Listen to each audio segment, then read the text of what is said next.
Live from the Liberty University studio in Memphis, Tennessee, it's Common Sense Conservative Commentary from Todd Starnes. That's us, that's right. I love this American ride. What is up, my friends? Welcome into it. It is the Todd Starnes radio program. No, it is not Todd Starnes today. Andy Hooser sitting in for Todd today. He is out and about doing his thing, and we are so honored to be able to get behind the microphone and fill in for him today for a midweek celebration. Man, what a crazy week it's been already. I realized that under a Trump administration, whether it was last year in 2025 or whether it's this year in 2026, we're not going to have a slow news cycle. And there's always so much to talk about. It's hard to cram all of it into a program and break all of it down to keep you posted on what the heck's going on. But by golly, Todd does it every single day, and we're going to try and do the best and fill his shoes today on the program. It is the Todd Starnes radio show. Again, my name's Andy Hooser, right here moving the Liberty University studios out to Wichita, Kansas, my flagship station here at KQAM in Wichita. And I want to hear from you at 901-260-5926, 901-260-5926. I want to hear from you on all the shenanigans that are going on. I have heard the tweet rumors that ICE agents are moving their way across multiple different portions of the country. In fact, I heard last night here in Wichita, we had 70 ICE agents that actually showed up and started checking into hotels. I know, that's kind of crazy. So we'll break some of that down on what we look like with the ICE and getting rid of fraudsters, getting rid of the illegal aliens, the criminal illegal aliens, according to the Department of Homeland Security and Kristi Noem, and more. Also, Dylan, keep an eye out for me. We are going to try, if they do it sometime throughout the middle of the day during the program today, we are going to try and do the live stream and cover the Greenland, Denmark, U.S. conversations. Donald Trump has invited the leaders of Denmark, the Prime Minister of Greenland, over to the White House. They're going to have a conversation today. I can't wait to see what this looks like, because look, I've said it before, I'll say it on Todd's show, that if we somehow take over Greenland and make it the 51st state, which would be freaking awesome, I will be the first one to move up there. I enjoy my colder climate. I am not happy that in Wichita, Kansas, where I'm based out of, it's been 65 degrees and sunny for the past week in January. Not okay with that, and I really want to go to a colder climate. So I'll be the first to admit that I will move up to Denmark, up in Greenland very happily if I get the opportunity to do so. It sounds like that price tag could be relatively hefty, but Donald Trump wants to make it project numero uno for the administration. Will it happen or not? We'll talk about that throughout the program and see if the live stream happens anytime soon. But 901-260-5926, 901-260-5926, if you want to jump on the show with us. I really want to spend some time as we talk foreign policy. I want to break down the ongoing Iranian revolution that we're seeing right now, and the fact that we've had the internet cut out within the nation. We don't really know what's going on the inside. It's hard to really gather some intel. President Trump saying that he is trying to figure out what the heck's going on there and the potential slaughtering of thousands of people. We've heard any numbers between 3,000 up to like 20,000. That's pretty shock and awe right there. If that's actually happening, then what do we do? And I ask you the question for the conservatives, for the America First movement, for the ones that are maybe non-interventionalist. It was very controversial just to go down and get Venezuela and Nicolas Maduro. I ask you, is this an America First agenda if we got involved to help out the revolution right now, trying to topple a dictator, or is it one where we sit back, wipe our hands clean, and just wait to see what happens? I'm more optimistic now than I have been in a long time, in the fact that, and more sure that the people of Iran started this revolution and wanting to topple the Ayatollah, wanting to topple their crazy Nazi dictatorial regime, their massacring crazy dictator they have right now. They started this because of Donald Trump. Donald Trump, when he went in, he didn't start a long-term conflict. He blew up the nuclear base in Iran. He was boom, in, out. We did it in a night. No issue. They didn't even know about it. But it was over. That was pretty awesome. And I think that was a big win for America First, and being able to get rid of or at least downsize a little bit the nuclear plan, the projects that Iran's been trying to build after we've been telling them for years not to do so. And if that's the case, that kind of sparked something in the Iranian people that, by the way, are the majority Persian and not Muslim or Islamist, that say, hey, maybe we should do something different here. Maybe this is the opportunity for us to actually begin to fight back. Then you had the peace deal. between Iran and Israel, where we finally have a ceasefire between the two, and the Iranian people, again, at that time, said, we have nothing against the Israelis. We have nothing against the Jewish population there. We get along just fine. Why in the world is our government continuously sending drones over to Israel, wanting to harm them, wanting to blow them up? Why would we do something like that? So we have no problem with these people. And again, that seed planted in the minds of the people of Iran, do we really want to continue on allowing our government to be a puppet of China, to be a puppet of Russia, and to maybe do something just a little bit different? And again, sparking that seed because of Donald Trump. So for the America First agenda, the America First folks that are out there listening to the Todd Starnes radio program, is it in our interest as an America First agenda to assist the revolution, the uprising of the Iranian people? I got to say, probably the coolest picture I have ever seen, or the coolest video I've ever seen in my life, has been the picture, and I'm sure you've seen it, the Iranian woman that's in like the biker jacket that has her hair down. She's got the picture of the leader there, that she's lighting it on fire, and then lights a cigarette from that fire that's from the picture. To me, that is the coolest picture I've ever seen in my life, and that is the sign of, hey, we're no longer going to see women as like subhuman. We're actually going to take care of our people. And I think that's really neat. So the fact that they're trying to do that, would we get involved and actually help topple it? I know that most conservatives are not really the fans of regime changes, which is why it was controversial even to go into Venezuela and take care of Nicolas Maduro. But I ask you that question. Should we be involved in that or allow it just to play its cards out? For the most part, 901-260-5926. Donald Trump did speak yesterday. He was up in Detroit for talking to automakers and the auto industry, and had mentioned the idea and said, hey, continue on, man. Just keep doing the revolution. We're here to support you. To all Iranian patriots, keep protesting, take over your institutions if possible, and save the name of the killers and the abusers that are abusing you. You're being very badly abused. If the numbers are right now, I hear 5 different sets of numbers. I hear numbers. Look, 1 death is too much.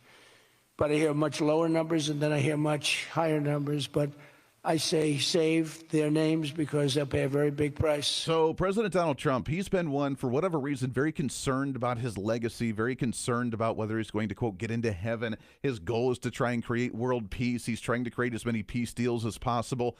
While we're not in favor of regime changes for the most part, getting rid of a crazy radical dictator who's a puppet to Russia and an adversary of ours and who slaughters their people if they try to have any type of voice or opinion at all, is that something for the betterment of humanity and for a relationship with the United States for an America First agenda? I almost see it as a possibility. I see that we could potentially see some benefit from that from our side, not to put in someone that we want, but someone that we could at least get along with a bit more and de-radicalize the Middle East, which has been an ongoing movement. We see the United Arab Emirates. We see other nations out there that are getting rid of not the Muslim population in their country, but the radical Islamist population in their nations. And that's a good sign. In fact, we've gone so far that now the United Arab Emirates apparently are ending funding of students that are going to the United Kingdom to get their education, because that's where all the radicalization is coming from. And I find that kind of weird. So the world is topsy-turvy right now, and yet at the same time, while we have the push for humanity and human rights in the nation of Iran, we have the progressive side of the aisle here in the United States that continues to just say that Donald Trump is the Nazi, Donald Trump is the fascist, Donald Trump is the racist, and that ICE, of course, is nothing more than the Gestapo coming to round people up. You all have refused to back down. You all have decided that this resistance is not one that can be intimidated. We are showing the nation that regardless of what the tyrant in the White House believes, we know that we are here to stay, and this is our country. We are going to make a life here, and we are going to stand up for our neighbors here in Minneapolis. All right. All right. Now, that is none other than Ilhan. I don't quite understand the concept here. We have, again, a revolution for humanity, people actually living as human beings and not as subhuman, for a woman who has to cover herself in the nation of Iran, who used to have a beautiful culture, and they could actually get an education, and they could, be entrepreneurs, and they could live their life and actually show a little skin at the beach or whatever they want to do, actually wear, T-shirts and jeans and something, and not the crazy garbs that they have to wear now under the current Ayatollah, that you have this humanity movement that you would think would be a universal agreement for the right and the left here in the United States. We could all get along. We could all, even with our political differences here domestically, be like, hey, we're fighting for humanity. That's kind of an awesome move. And the right and the left could get together. And for some reason, the crazy, radical, pink hat wearing left side of the aisle that was screaming free Palestine for the past couple of years, and of course it's Zionism and it's the Jews that are taking over the Muslim world and so on and so forth, which is why they've been hating on Israel with the anti-Semitism that I never thought I would see so publicly in society today. They're really quiet. Like, they're definitely quiet with supporting the regime change right now in Iran with the revolutionists. Why? Well, we can speculate. Maybe because of Donald Trump supporting it. Maybe because they really just don't care about the movement, but it was just anti-Israel to the point, I'm not sure if you've heard this argument or not, apparently the argument against the whole transition of regime change in Iran from the left side of the aisle, supporting it or not supporting it, is because it's a Zionist movement. I know, let that one sink in for a minute.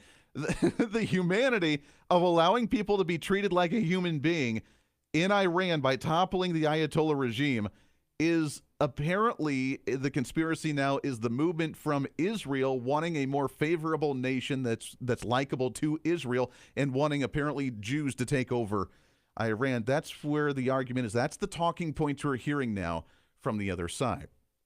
But instead of focusing on the issue, the Democrats, PR, remember, here's the thing. We're in election season. It's midterm season. That means every statement, every rally, every bill proposed, everything done by politicians in the United States this year, starting right now, is a political message to try and get reelected. Democrats are really focusing not on the Iranian issue at all, but focusing on now the Gestapo of the ICE and Donald Trump being the Nazi radical fascist that he is. And if you really thought he was a dictator, you wouldn't be able to have the voice that you are right now, because then you would see what we're seeing in Iran right now with the slaughtering. What a wild world. It is a topsy-turvy one. I never thought that up was down and down was up. But here we are in Oppositeville, especially for the other side of the aisle. 901-260-5926. I want to get your thoughts on all this. Should we be involved in the revolution in Iran? Should we let it play out and potentially see a slaughtering of their population? Or is it in the America First agenda to be involved and topple that regime and then let the people choose a new leadership? We'll take a break here. It is Andy Hooser filling in for the Todd Starnes radio program. Back after this. From the front lines of the culture wars, it's Todd Starnes.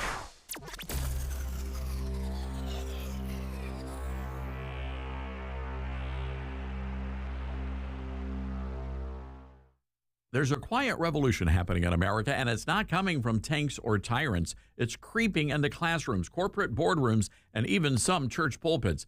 Live Not by Lies is a powerful new docuseries by Angel Studios based on Rod Dreyer's best-selling book. It exposes the rise of soft totalitarianism in the West by drawing striking parallels with the communist regimes of the past. Now, the series features brave men and women who live under real oppression. They see the warning signs, and they're sounding the alarm. Now, this isn't a doom and gloom paranoia. It is firsthand wisdom from people who know what it's like to live without freedom. And it's a wake-up call for every American who cares about faith, family, and liberty. If you believe in preserving truth in an age of lies, well, now's the time to pay attention. Live Not by Lies is streaming now only on Angel Guild. Join today by visiting angel.com/Starnes. That's angel.com/Starnes. From director Sean McNamara comes Soul on Fire, based on a true story. They said you had no chance, but here you are. Starring Joel Courtney, John Corbett, Stephanie Shostak, Macy McLean, with Devon Franklin and William H. Macy. If you focus exactly on loving the life that you're living right now, and not the life that you think you could have had or should have had, that's the whole deal right there. Soul on Fire, rated PG. Parental guidance suggested. Now playing. For tickets, go to soulonfiremovie.com. For more than 12 years, Patriot Mobile has been on the front lines fighting for our God-given rights and freedoms while providing exceptional nationwide cell phone service with access to all 3 of the main networks. Patriot Mobile's all-U.S.-based support team is standing by to take care of you. Call 972-PATRIOT today or go to patriotmobile.com/Todd. Use promo code Todd for a free month of service. That's patriotmobile.com/Todd or call 972-PATRIOT, code Todd. Mama, what does the chicken say? Chicken. Oh, okay. And wolf? Oh, a wolf. Ooh! What about the tiny dog? Cat? Owl? Ooh. Dolphin? What does the turkey say? Whale? Yeah, whale sound. Do the giraffe. Giraffe, really? Okay. Giraffe. You're not going to get it all right. Just make sure you nail the big stuff, like making sure your kids are buckled correctly in the right seat for their age and size. Get it right. Visit NHTSA.gov/the right seat. Brought to you by the National Highway Traffic Safety Administration and the Ad Council. Uh-oh, Brad's buzzed. Oh, yeah? Yeah, he's starting with the woots. And now a speech. I just want to say that friendship is about heart and brain. Who's with me? Good thing is, he knows when he's buzzed. And my brain is saying, when it's time to go home, somebody call me a ride. Love that guy. Me too. Know your buzzed warning signs? Call for a ride when it's time to go home. Buzz driving is drunk driving. A message from NHTSA and the Ad Council. Are you prepared for an emergency or disaster? Because it's not a matter of if, but when. Don't find yourself saying, when the storm rolls in, my time to find a pet-friendly evacuation center will have run out. The scorching heat wave will leave me powerless to cool my insulin. I'll face a hurricane without meds. Now that's a tough pill to swallow. Let's prepare so we all have a better story to tell. Get started at ready.gov/older adults. Brought to you by FEMA and the Ad Council. I'm Smokey Bear, and I made an assistant to help you prevent wildfires. Dude, I've got this. I've been camping since I was 5 years old. But I am a camping influencer. You know what? I'll bet you $5. Assistant Smokey, what is the best way to put out a campfire? To put out a campfire, drown with water, stir, drown again. Then make sure the fire is out cold by feeling with the back of your hand. Wait, really? I'll take the $5. Learn more at SmokeyBear.com. Brought to you by the U.S. Forest Service, your state forester, and the Ad Council. And here's Heather with the weather. Well, it's beautiful out there, sunny and 75, almost a little chilly in the shade. Now, let's get a read on the inside of your car. It is hot. You've only been parked a short time, and it's already 99 degrees in there. Let's not leave children in the back seat while running errands. It only takes a few minutes for their body temperatures to rise, and that could be fatal. Cars get hot fast and can be deadly. Never leave a child in a car. A message from NHTSA and the Ad Council.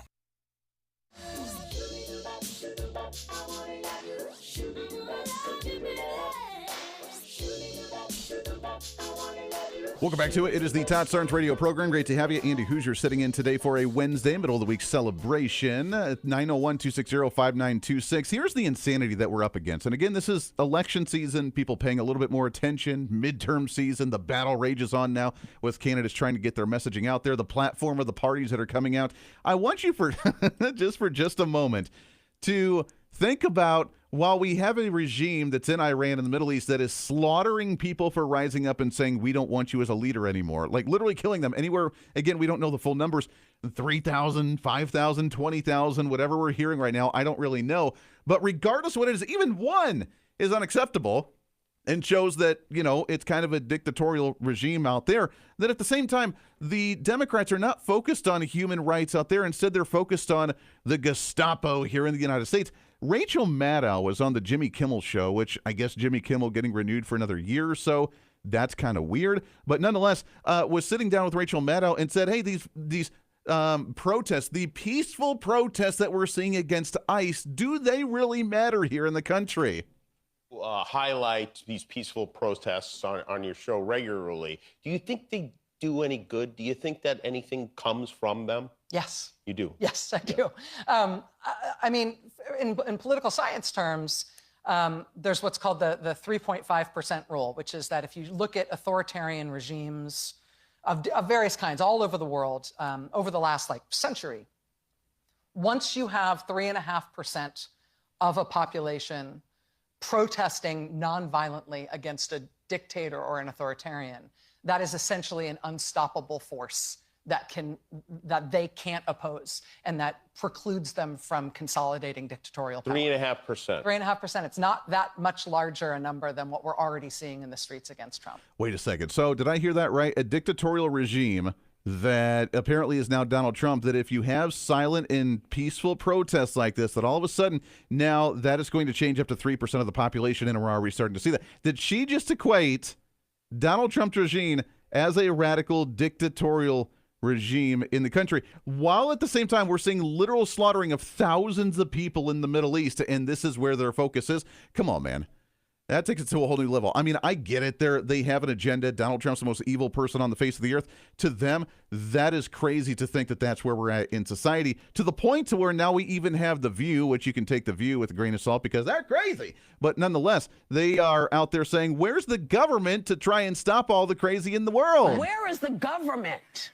Do you realize we don't have a government? Oh, you mean we don't have given all their power away. Yes, They do nothing. And this is a huge and should be our biggest bitch right now. It is. That should be. Because all of this is happening because there is no one doing checks and balances. There's no system. Where is the government? Why aren't they doing their job? So I'm assuming the Whoopi Goldberg not very happy about the lack of checks and balances within the system. Dylan, correct me if I'm wrong. I'm pretty sure we still have a checks and balance system in our government, right? And if Donald Trump did do some authoritative dictatorial takeover of the nation, which Democrats said at the end of last year that we're not seeing it in the future, we're not seeing the transition, it's here. Like, we're here. We're already in a Nazi fascist dictatorial regime from Donald Trump, which is encouraging, by the way, the protests that are quote unquote peaceful to turn into a little bit more violent, a little bit more emotional, a little bit more angry. If that's what they're leading to, then where's the checks and balance? I'm pretty sure we still have a checks and balance system, right? We have a Congress that can vote to stop the president of the United States. They can pass bills. We have a Supreme Court that can challenge it and say what you're doing is unconstitutional. What they're angry about is that so far the Supreme Court has sided for the most part with the majority of the Trump agenda, which they're not happy about because the Supreme Court to them and the court system in general was supposed to be the blockade to just make Donald Trump completely null and void and irrelevant for the next 4 years, which is what they were hoping for. To the point, actually, if you remember Chuck Schumer, a year ago now, about December, January of 2024, after the presidential election, they said, well, our main front line to stop Donald Trump was to try and confirm as many federal judges as possible in the nation, so that way we could have the courts utilized as a political weapon against the Trump administration to challenge everything he does in court and just essentially stop him. And they tried it until the Supreme Court ended up stopping it with a nationwide injunction and saying you're not allowed to do that. Hey, federal judges, stay in your lane, bro, and only make decisions that affect your district and where you actually oversee. So that kind of shot them down because the Supreme Court is actually, interpreting the Constitution not being used as a political arm of the DNC, and the Democrats aren't very happy about that. And because of it, they're saying, where's the government? Why aren't they doing things? It's a crazy world we live in. It's the Todd Starnes radio program. We got lots more to get to right around the corner. Stay here.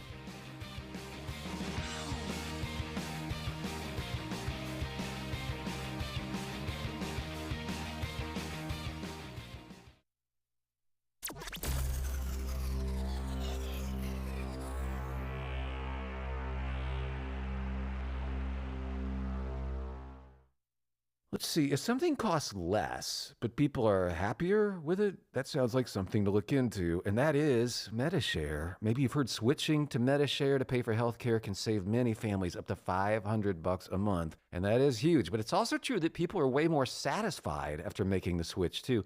The member satisfaction rate for MediShare is double that of the typical health insurance plan.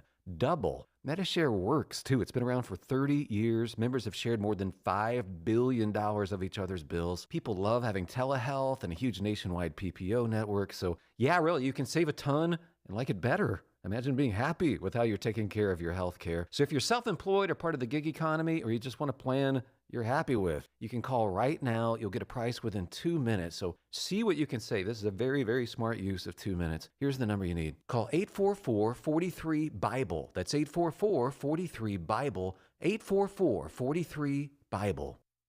Not completing high school is more of a social thing than it was an academic thing. Even though all these years have passed, I still had that longing to have my diploma. At age 30, Carissa finished her high school diploma. If you're even considering getting your high school diploma, you can do it. No one gets a diploma alone. If you're thinking of finishing your high school diploma, you have help. Find free adult education classes near you at finishyourdiploma.org. That's finishyourdiploma.org. Brought to you by the Dollar General Literacy Foundation and the Ad Council. Retirement can be scary, but only if you're not prepared. That's why AARP created thisispretirement.org. Because unless you've already retired, you're in pretirement, and you still have time to plan. Learn about retirement savings options, potential tax breaks, and how you can build savings over time. Visit thisispretirement.org for free resources to help you customize your action plan and feel the retirement fear disappear. Brought to you by AARP and the Ad Council. You said you'd never buy your kid candy from the checkout aisle. Or forget extra diapers. And never give in to a meltdown. You'd never lick your thumb to clean their face. Never let them have too much screen time. And never bribe them for just one more bite. You say you'd never let them out in public without their hair brushed. Never, ever become a minivan mom. And you'd never give them your phone for a quiet dinner. Calling boss work phone. So when you say you'd never leave your child in a hot car, no, it can happen. Cars get hot fast, and kids can be at risk in temperatures as low as 60 degrees Fahrenheit. Never happens.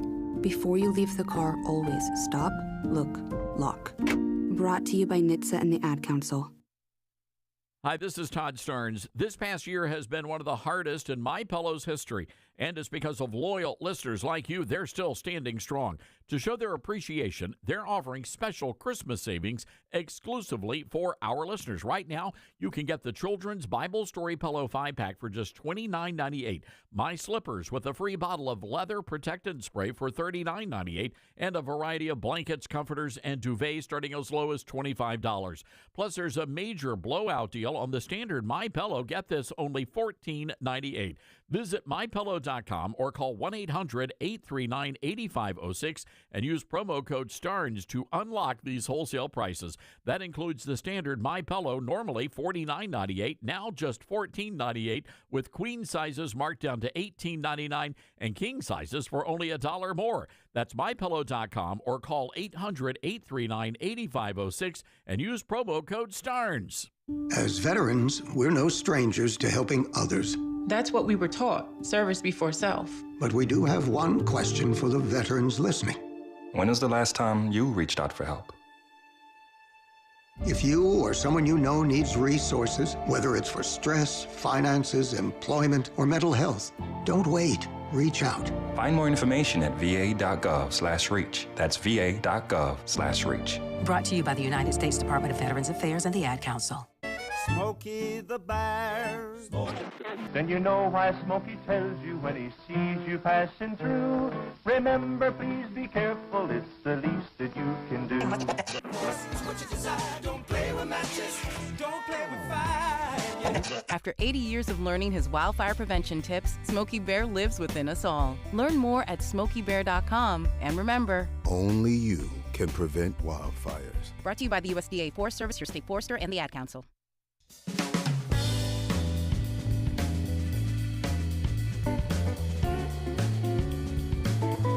Welcome back to it. It is the Todd Starnes radio program, moving the Todd Starnes radio show in the Liberty University studio out to Wichita, Kansas. KQAM, my flagship station. I'm Andy Hooser. Great to sit in for Todd. He's out and about doing his thing today for a Wednesday, and we love having the chance to sit in and fill in for him. I want to tell you about our friends over at Field of Greens. As you know, most people probably don't look forward to their annual physical because they may be nervous about what the doctor might find.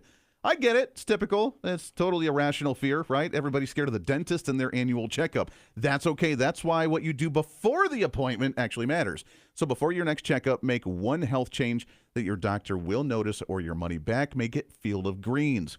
Doctors today look beyond your calendar age.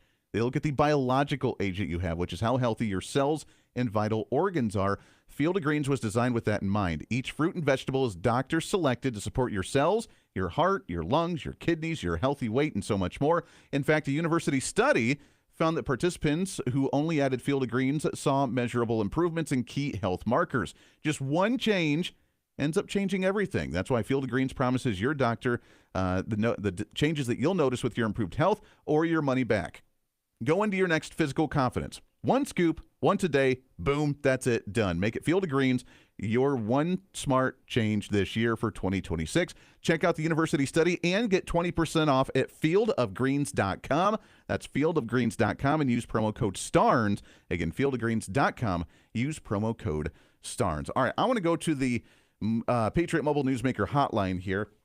And as we talk about the protests against ICE, the Gestapo coming to get bad guys, Todd sat down recently with an individual to discuss this issue and more about what the heck we're seeing in society today, which is really kind of weird. As he sat down on his Newsmax TV program with Betsy Branter Smith with the National Police Association as their spokesperson, and this is what they had to say.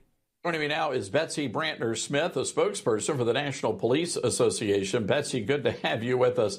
So help me understand this. It's okay if Somalians invade Minneapolis, but not law-abiding American law enforcement. Oh, Todd, this is just so much political theater, and it's so disheartening. You know, Keith Ellison, first and foremost, as the AG, he's got his own problems that I think we're going to see come to fruition eventually. But he and Jacob Fry and Tim Walz keep sharing this rhetoric that does nothing but not only endangers ICE agents, it endangers their own police officers. One of the things that many people have been doing on X is talking to protesters, and so many of them just say, yeah, I hate all cops. I hate Minneapolis PD. They're just making it more dangerous for everyone. I know the president is not letting up. He brought up the issue during a speech in Michigan earlier today, and he also posted this on Truth Social, Betsy. Minnesota Democrats love the unrest that anarchists and professional agitators are causing because it gets the spotlight off the $19 billion that was stolen by really bad and deranged people. Fear not, great people of Minnesota. The day of reckoning and retribution is coming. What do you say to that? I know Minnesota. I'm actually a Midwestern girl, and I have trained throughout the state of Minnesota, trained their law enforcement officers. And most of them are so sickened by what is happening. But, you know, they are victims of the whole post-George Floyd mentality. Literally, the police use of force law was changed after the death of George Floyd.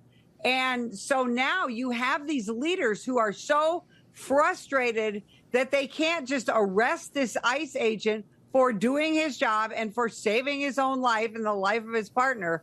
They want to be able to arrest him, go through another show trial, and be done with it. Instead, they have to watch the Trump administration do what they're going to do in regards to this investigation, and also tripling down on arresting people that are involved in not just illegal immigration, but this horrific fraud that we've all been reading about. Huge. Betsy, real quick here, I'm curious. We had Congresswoman Mary Miller from Illinois. She was on my national radio show today. She says that the president needs to invoke the Insurrection Act and send in the military. What say you? Should we do that? Absolutely. The National Police Association believes that it is time for President Trump to invoke the Insurrection Act. When you have this level of this, remember, this is not protest. These agents are being assaulted day after day after day. And so you need more trained bodies, and there just aren't enough cops to help, especially if the locals aren't going to get involved. So let's bring in the trained National Guard or whoever in our military can help with this situation and keep our agents and the community safe. I don't know if you had a chance to see the video early on from the Tennessee Highway Patrol. It's a brilliant thing. You know, they're out there saying, oh, the police are attacking. The police are trying to run us over. Of course, the video shows a completely different story. At the end of the day, when you talk to law enforcement, the left would have you believe they wake up every day saying, oh, I can't wait to go kill an activist. But Betsy, it seems to me that most, if not all, the law enforcement I know are saying, I just want to get back home to my family safely tonight. You're absolutely right. No cop wakes up in the morning and says, I can't wait to shoot someone today. It is a life-altering situation. And so the left wants you to believe, and again, this goes back to George Floyd. This goes back to Michael Brown in Ferguson, Missouri. Every time that the left can use this, especially these sanctuary politicians, every time this comes up, they want to blame us for the violence. Cops want to protect their community. They don't want to hurt people, but they ultimately want to go home to their families. That's it. All right, Betsy, great stuff as always. Good to see you, my friend. Betsy Brantner Smith. Thank you. There it is, Betsy Brantner Smith, the National Police Association, and Todd sat down with her during his Newsmax TV program. Fascinating conversation, and she's so right. This is the same agitators that were we've been calling it the George Floyd 2.0 protests up in Minnesota, Minneapolis, in that area, angry about ICE. It's the same ones that are just angry and just hate cops in general. Most of the protests that you see in the nation are just angry at just cops, and any excuse they can go after cops is kind of what we're seeing right now. Now, on the same front, I want you to think about this from a psychological warfare mindset. Right now, the focus is cops bad. We're going to be this watch ICE movement across the nation. We're going to follow them. We're going to agitate them. We're going to make their life difficult, which they're federal officers, which means they can arrest you for impeding their operation. Probably not a smart idea, but that's what they like to do anyway. So I guess whatever. They're the wicked, wild freedom fighters, except for people that are actually being, slaughtered in other nations. But nonetheless, it's the priorities that they have for their own life that at the same time, is it a distraction from the other news out of Minnesota? And I don't think Minnesota necessarily wants more news and attention because they have a lot of issues going on right now with Governor Tim Walz and the mayor of Minneapolis and going after ICE and now all this fraud that's going on, which led to, by the way, Tim Walz stepping down and not running for re-election for governor of the state, which means that he's the fall guy. Let's admit it, right? He's the fall guy for this whole fraudster Somali population issue that, according to Ilhan Omar, and we played the clip earlier, that she's just saying, well, because we couldn't find all the fraud in the Somali population, that now we're going after the other brown people in Minnesota, which is the Hispanic population, that apparently that's what, that the focus is. We're just trying to find somebody because we are in the desperate state of trying to get some type of bad guy. And I find that narrative kind of funny. But Donald Trump's had enough, man. During a speech yesterday at the auto unions in Detroit, said we're not playing these games anymore. And we need to bring it back and refocus on what the priorities are for policy in the nation. And also, we're freezing any and all welfare payments going to illegal immigrants that will start effective immediately. So when illegals come into California, Gavin Newsom, they come into California and they send us bills for people coming in. We're not paying it. So we're working on that very strongly. Just don't pay it. We're just not going to pay the bill. California may send us the bill for some kind of social program. We're just not going to pay it. Now, of course, that again, like usual, will be challenged in court, and we'll have to go through the whole process. Does he have the right to actually do that? That will be the challenge. I know right now we're still battling on whether the U.S. Department of Agriculture can freeze the SNAP benefits for states that have not provided the SNAP recipient data over to the federal government and the USDA. They threatened that back in November at that last cabinet meeting of the year. That hasn't happened quite yet, but we're still working on it. We're working on cleaning up the fraud. And that would be a great way to do it if illegal migrants are receiving social benefits in some fashion, as California tries to be the sanctuary state. Minnesota is trying to be the sanctuary state. They're trying to protect a lot of this fraud and distract us by demonizing ICE and going after protests there, as opposed to saying, hey, there's a major problem we should probably focus on. Then I don't think that's a narrative that's really going to work well for them because, again, this is not going away. And if we're just ending the funding, guess what? Money talks. And it's this is a huge opportunity. Dylan, I'm glad you asked this question, right? Here's a huge opportunity for the left side of the aisle. They hate the concept, or may not even be aware of the concept anymore, of the idea of federalism. Show of hands. Anybody remember the term federalism, what that actually means? Meaning states have the sovereign ability to make decisions outside of the few duties that when we signed the Constitution, we gave the federal government certain duties and powers under Article 1 of the Constitution, what the role of Congress is, what the role of the executive branch is, what the role of the Supreme Court is, that we gave them specific duties. Outside of that, the 10th Amendment, states' rights, default all the other powers back to the states. Now, they've gotten things kind of squirrely to recognize that immigration is not a state policy they oversee, but it's the federal government's issue. But if they're worried about welfare programs ending in their state, especially for those that they want to protect that aren't supposed to be receiving it because they're illegal aliens, and don't tell me it's not happening because we know that it is, if you're really concerned about that, then maybe you should start, wild thought here, using the concept of federalism, not allow the federal government to dictate your policy at a state level by becoming more fiscally and financially independent. Wild concept, right?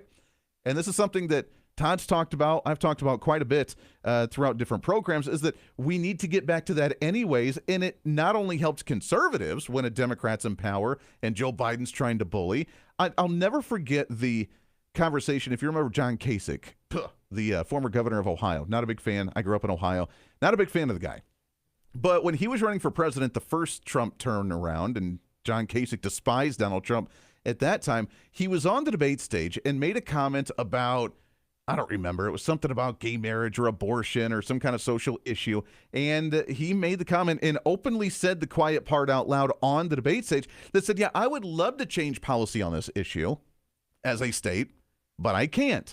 Because if I did, then the federal government has threatened to cut off the Medicaid funding to the state of Ohio, and 30% of the Ohio population at that time was on the Medicaid program, and we're kind of reliant on that. And that was during the Obamacare time, and Medicaid was getting the 90% reimbursement from the federal government, and that was a hefty chunk of their social programs. And he openly said it. I can't change state policy because if I did, the federal government would cut off my funding. And that tells us two things, right? It tells us, number one, the federal government has always been a mob-like mentality, the mobsters, regardless of what side's in power, that the federal government holds up financial burdens over the states in order for them to dictate policy, which is wrong. And number two, it really shows that, the federal government should be funding social programs. And that states have kind of had to bow down to the federal government on multiple different manners. And it's been going on for a long time, not just under the Donald Trump administration, when Democrats have said that now Donald Trump's bullying states by threatening to cut off SNAP benefits if we don't receive the SNAP data from the states, or the welfare programs if we don't like some of these programs. It's been happening and going on for a long time. Not just Donald Trump, but of course the media is not going to report it that way. And if you want to get out of that, if you want to get out from under that burden, then you stop accepting money from the federal government and create your own statewide programs that are funded by your state taxpayers. Wild concept, I know, but that's the way you got to do it. And that benefits both sides of the aisle to let your state run the way that you actually want it to run. It's kind of like if you're quasi out of the house, you're graduating high school, you're about ready to go to college, and you're like, oh, I want some financial assistance from mom and dad when I'm in college. At the same time, I have a whole bunch of plans. Me personally, I wanted to get a tattoo. Dylan, do you have any tattoos, Dylan?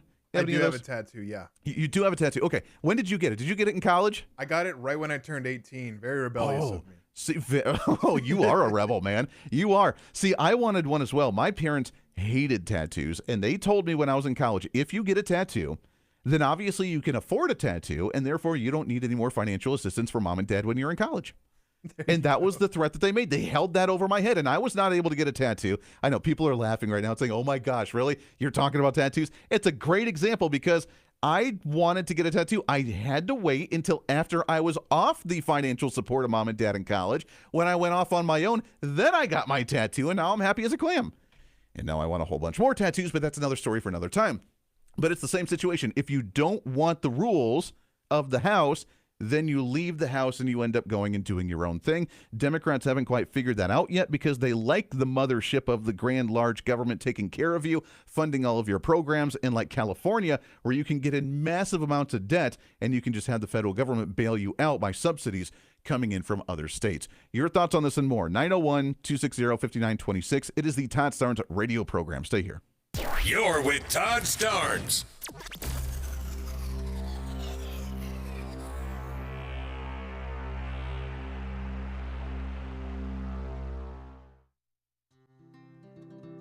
Balance of Nature's fruits and veggies and fiber and spice supplements. Our ingredients are 16 whole fruits, 15 whole vegetables, 4 powerful fibers, and 12 aromatic spices. It's one irresistible combo. Oh, I have a friend, Julia, who has taken a Balance of Nature now for quite some time, and she said, "Oh, Becky, ask your doctor about taking Balance of Nature." So I talked to my doctor about it, and she said, "Oh, try it." Start your journey with Balance of Nature supplements today. Call 1-800-246-8751 or go to balanceofnature.com and sign up as a new preferred customer to get 35% off your first preferred set with free shipping and our money-back guarantee. That's 1-800-246-8751. Don't wait. Now's the time to take action. Go to balanceofnature.com or call 1-800-246-8751 and get this special offer by using discount code Todd. Hey, Todd Starnes here. Every day, Americans make choices that shape our country's future, right down to which cell phone provider we support. Now, here's what a lot of people don't realize. Patriot Mobile is not just a wireless provider. They're an activist organization funded by selling top-tier cell phone service, and they've been on the front lines defending our freedom long before it was cool, standing in the gap when others would not. And the best part is they deliver prioritized premium service on all 3 major U.S. networks. When you switch to Patriot Mobile, you help grow a movement that fuels the Christian conservative cause. Every bill you pay helps advance the values of faith, family, and freedom. And switching is easier than ever. Activated minutes. Keep your number, keep your phone, or upgrade. Take a stand today. Go to patriotmobile.com/Todd or call 972-PATRIOT. Use promo code Todd for a free month of service. That's patriotmobile.com/Todd. Call 972-PATRIOT. Make the switch today. You can't escape a traffic jam. Know what else you can't escape? Seasonal allergies. And you might think you can avoid that coffee stain until... Oh, really? You can't escape a lot of things in life, but you can escape prediabetes. Prediabetes captures 1 in 3 adults. There are usually no signs of prediabetes. In fact, most people don't even know they have it. But with early diagnosis, you can change the outcome and prevent or delay type 2 diabetes. Take action by taking the 1-minute risk test at doihaveprediabetes.org. You might not be able to escape having this song stuck in your head, but you can escape prediabetes. Go to doihaveprediabetes.org today. Brought to you by the Ad Council and the Centers for Disease Control and Prevention. I learned patience from my adoptive dad. All he had to say was, "Hey, you got this. Just breathe." Hey, we're pretty good. Yeah. Might have to start a band. I got it. Learn about adopting a teen from foster care. You can't imagine the reward. Visit adoptuskids.org to find out more. This message is brought to you by Adopt US Kids, the U.S. Department of Health and Human Services, and the Ad Council. Now more than ever, it's important to support companies and organizations that share our values. Patriot Mobile not only shares our beliefs, but they actually do something about it. America's only conservative Christian wireless carrier. And they donate a portion of every dollar to organizations that fight for causes you care about. Switch to Patriot Mobile now and use the promo code Todd to get free activation and a free gift. Veterans and first responders save even more. Go to patriotmobile.com/Todd or call 972-PATRIOT. That's 972-PATRIOT.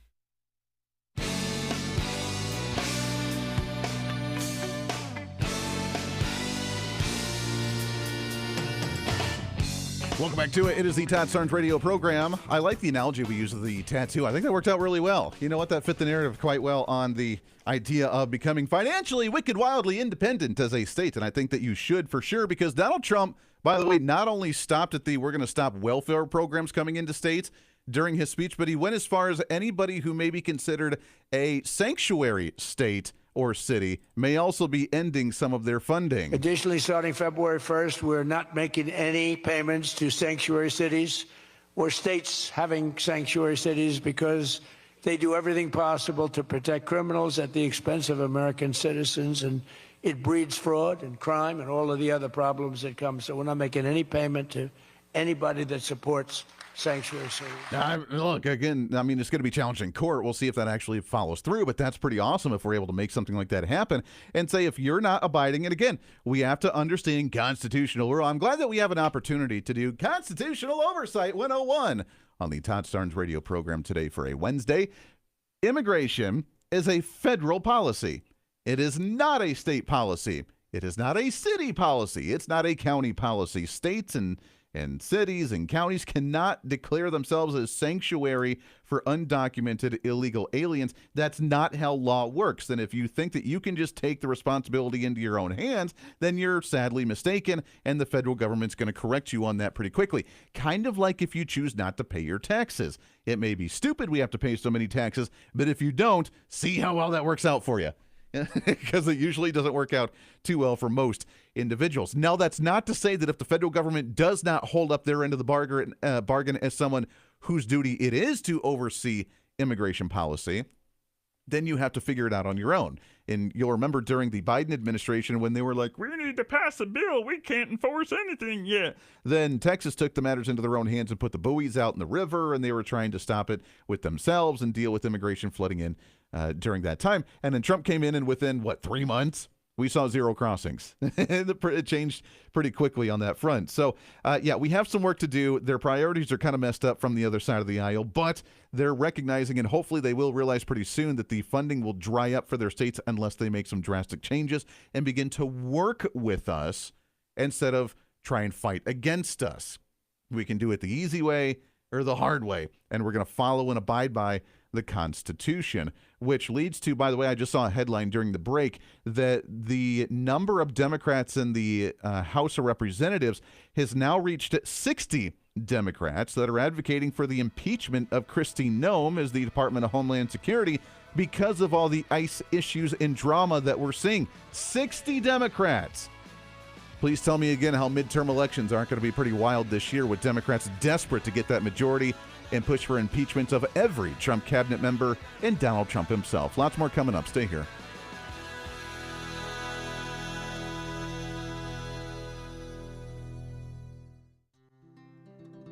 From fruits and veggies to fiber and spice, Balance of Nature supplements, changing the world one life at a time.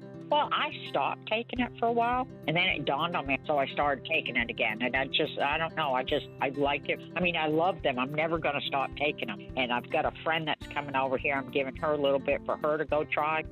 I love the product. I wouldn't be without it. Ever since I started that product, I remember seeing an ad way back. That's what convinced me. I tried it, and I've been a believer. Nothing compares with it, so I'm a lifer with it. I'm not going to change. Start your journey with Balance of Nature supplements today. Call 1-800-246-8751 or go to balanceofnature.com and sign up as a new preferred customer to get 35% off your first preferred set. Don't wait. Now's the time to take action. Go to balanceofnature.com or call 1-800-246-8751 and get this special offer by using discount code TODD. We are living in dangerous and unstable times. Hello, everybody. I'm Todd Starnes. Pandemics, international insecurity, shortages, supply chain disruptions, and an economy on the brink. We know we can't simply trust the government to protect us. Now more than ever, everyone needs to be prepared. And being prepared is more than just stockpiling ammo, food, and supplies. Being prepared should also include stockpiling critical prescription medications. And that's where my friends at the Wellness Company come in. Their medical emergency kit contains the prescriptions, antibiotics, antivirals, and antiparasitics that you need to keep you and your family safe, from anthrax to tick bites to COVID and even to a bioweapon like the plague. The Wellness Company's medical emergency kit is exactly what you need to have on hand to be prepared. Go to twc.health/Starnes today and order. That's twc.health/Starnes. Use the promo code Starnes and you're going to save an extra 10%.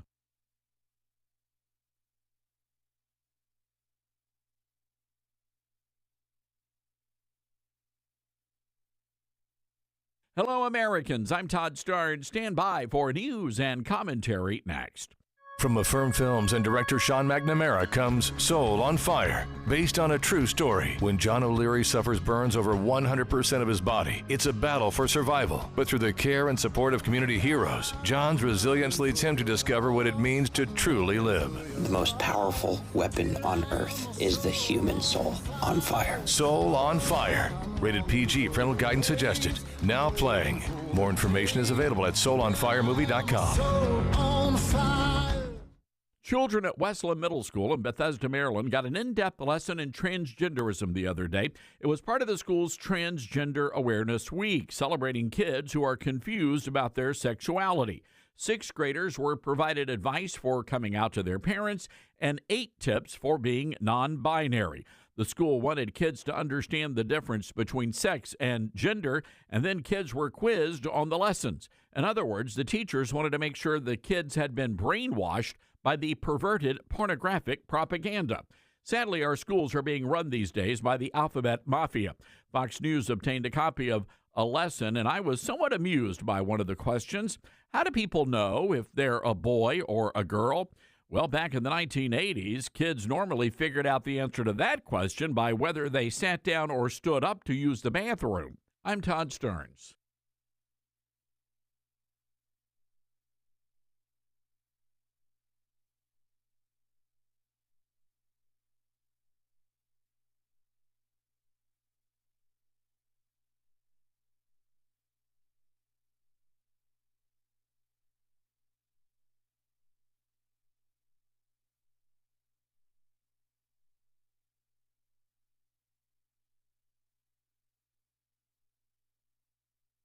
The Todd Starnes Show begins in 4 minutes.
The Todd Starnes Show begins in 2 minutes.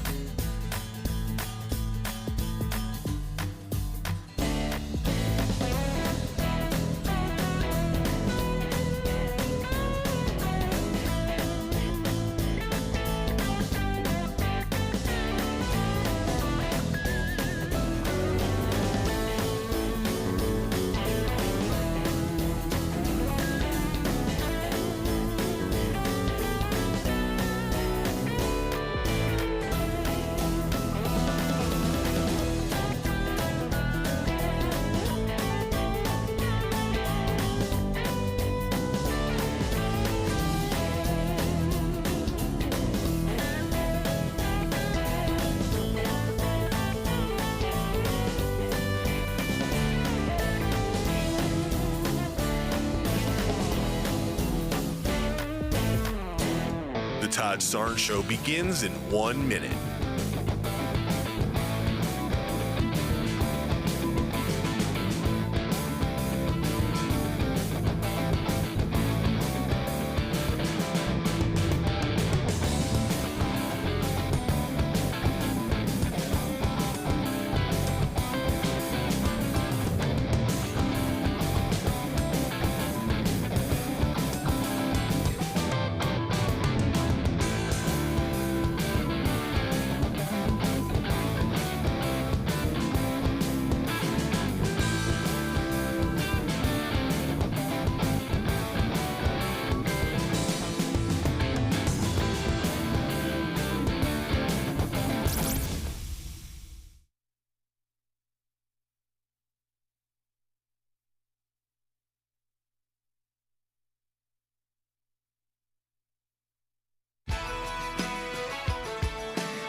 from the Liberty University studio in Memphis, Tennessee, it's America's conservative blowtorch. That's us.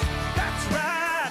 I love this American ride. Todd Starnes. Oh, yeah. What is up, my friends? Welcome into it. It is the Todd Starnes radio program. Andy Hooser sitting in for the great Todd Starnes today for a midweek celebration. Hey, it's so great to have you. Happy 2026. Happy New Year. I know we're a week into it, but golly, we're still trying to get back into the swing of things, right? I mean, after the holidays of Thanksgiving, Christmas, New Year's, you've been kind of in holiday mode for a while, and then like bam, right out of the gate, now you have to work the full 5 work days or 6 work days or whatever you do, and it's kind of tough. So we're here, and Todd Starnes out and about doing his thing.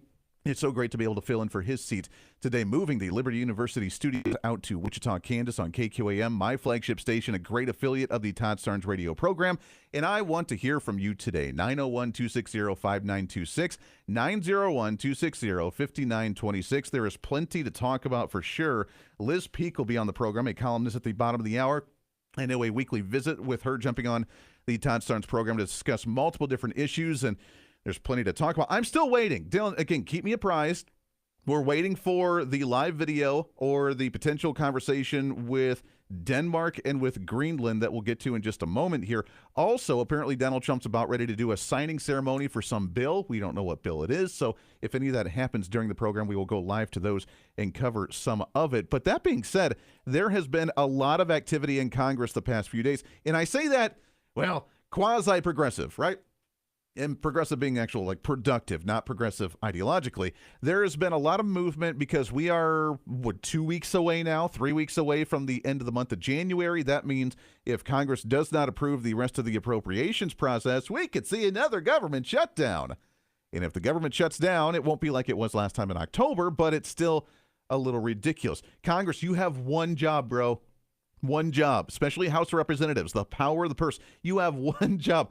Pass a budget, and you have an entire year to do it. And for some reason, we continue to put up a wall and fight this over. And we have these continuing resolutions, and we have these omnibus packages and all the other stuff. The other projects that Congress is working on, though, include some of the transparency. And there was a hearing yesterday, shockingly, not very shockingly. There was a person that was supposed to show up for a hearing and did not show up, where the House Oversight Committee was, well, not really expecting him in the first place. I think everyone knows by now Bill Clinton did not show up.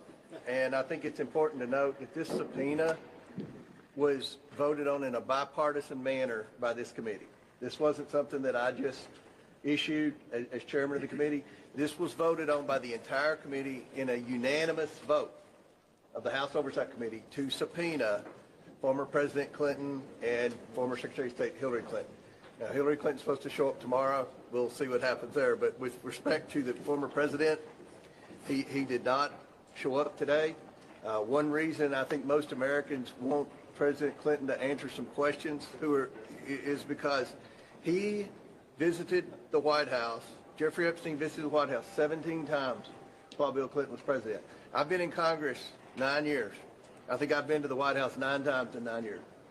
Epstein was in the White House double the amount of time that I was under. All right, so there it is. All right, the Epstein investigation still ongoing. I know this is kind of a sore spot for many people as well, because the Epstein case, we were supposed to get all of the documents from the Department of Justice. All of it was supposed to be a dump, like, 2-3 weeks ago now, and it hasn't happened. We've gotten a lot, but we still have a lot more that needs to be dumped out there. There's still censoring and blocking some of the content that's coming out of these documents. And I know it's very frustrating for a lot of individuals. And to be honest, out of all of the great wins that we've had under this Trump administration, and let's be honest, that's a lot. This presidential administration, this cabinet, has been the most successful and most productive administration in modern American history. Whether you like the agenda or not, it's been the most productive and the most successful in getting and accomplishing their agenda in any presidency of the modern American history. With the amount of stuff that we've been able to do. Peace deals, tariffs, taxes, spending, Department of Government Efficiency with DOGE, the transparency that we're working on. I mean, just across the board, Donald Trump has been an absolute freaking rock star, and it's really awesome to see. But one of the shadows lingering, the cloud lingering over this administration has been the Epstein issue. And while it's now available to be public and they're working on releasing a lot more of these documents, Democrats have tried to play the game where they've released a whole bunch of pictures that show Jeffrey Epstein with Donald Trump or Donald Trump with the Epstein people or in his vicinity or taking picture with girls and everything. The problem is none of it's been bad.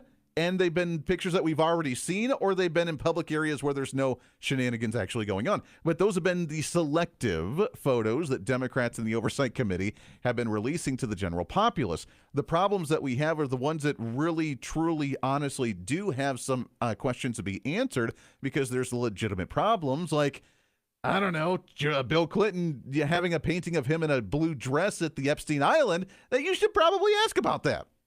And they didn't show up.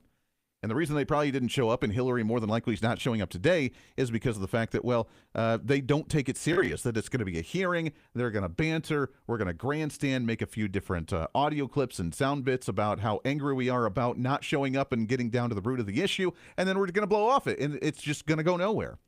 And I think that that's where Congress has been for a while, and I think it's time for most Americans, I would agree, and if you disagree, I'd love to hear from you on the program, that I think most Americans now are tired of just the talking and they want action. I'm pretty sure that we're tired and we want answers to these issues and actual results as opposed to just the bantering about how frustrated we are about the process in general. So we'll keep you apprised of that. We'll see if Hillary actually shows up. Not likely. I'm putting my money not on that one. Haven't seen any news on it yet, but Bill Clinton not showing up yesterday. All right, Dylan, are we seeing anything about Greenland yet? The Associated Press has a video of just like the outside of the White House. I don't see any movement on this whole Greenland conversation yet. Do you? No, I don't. I'm looking at the same shot. It's a good shot.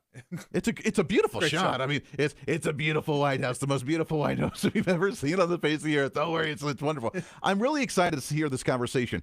I've joked about this. I know Donald Trump teased it when he first came into office of, hey, we want to make Canada the 51st state. They weren't very thrilled about that. They got a little angry, which is why we saw a little tariff tiff for a while between those two. That's pretty much calmed down now. But he's not let go of this issue of Greenland.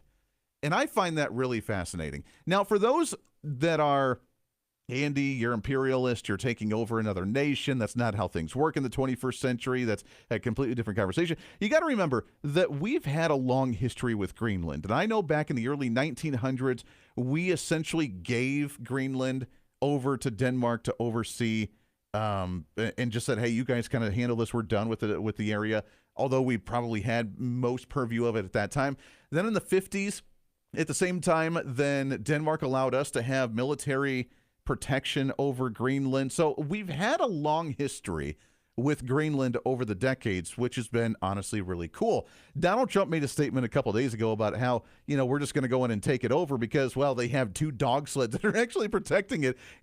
And that was the statement he made. How do they have 2 dog sleds? They don't have any defense. And if anybody tried to take them over, if Russia came in or China came in, they'd not be able to protect them, which was honestly kind of funny and really snarky towards Denmark. They probably didn't appreciate that. But here's the kicker. Since these announcements have been happening, and apparently, supposedly, Vice President J.D. Vance is going to be sitting down with Denmark and with Greenland, the Prime Minister of Greenland, today at the Oval Office at some point today, hopefully relatively soon.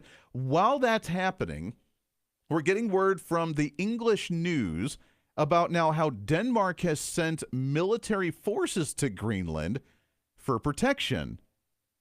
And I mean, look, apparently Greenland can't defend itself, which is kind of funny. But why would you have to send armed forces to Greenland from Denmark? Donald Trump is not going. We're going to be very clear here. Maybe I'm wrong. We haven't been yet. I'm pretty sure Todd hasn't been wrong on this issue.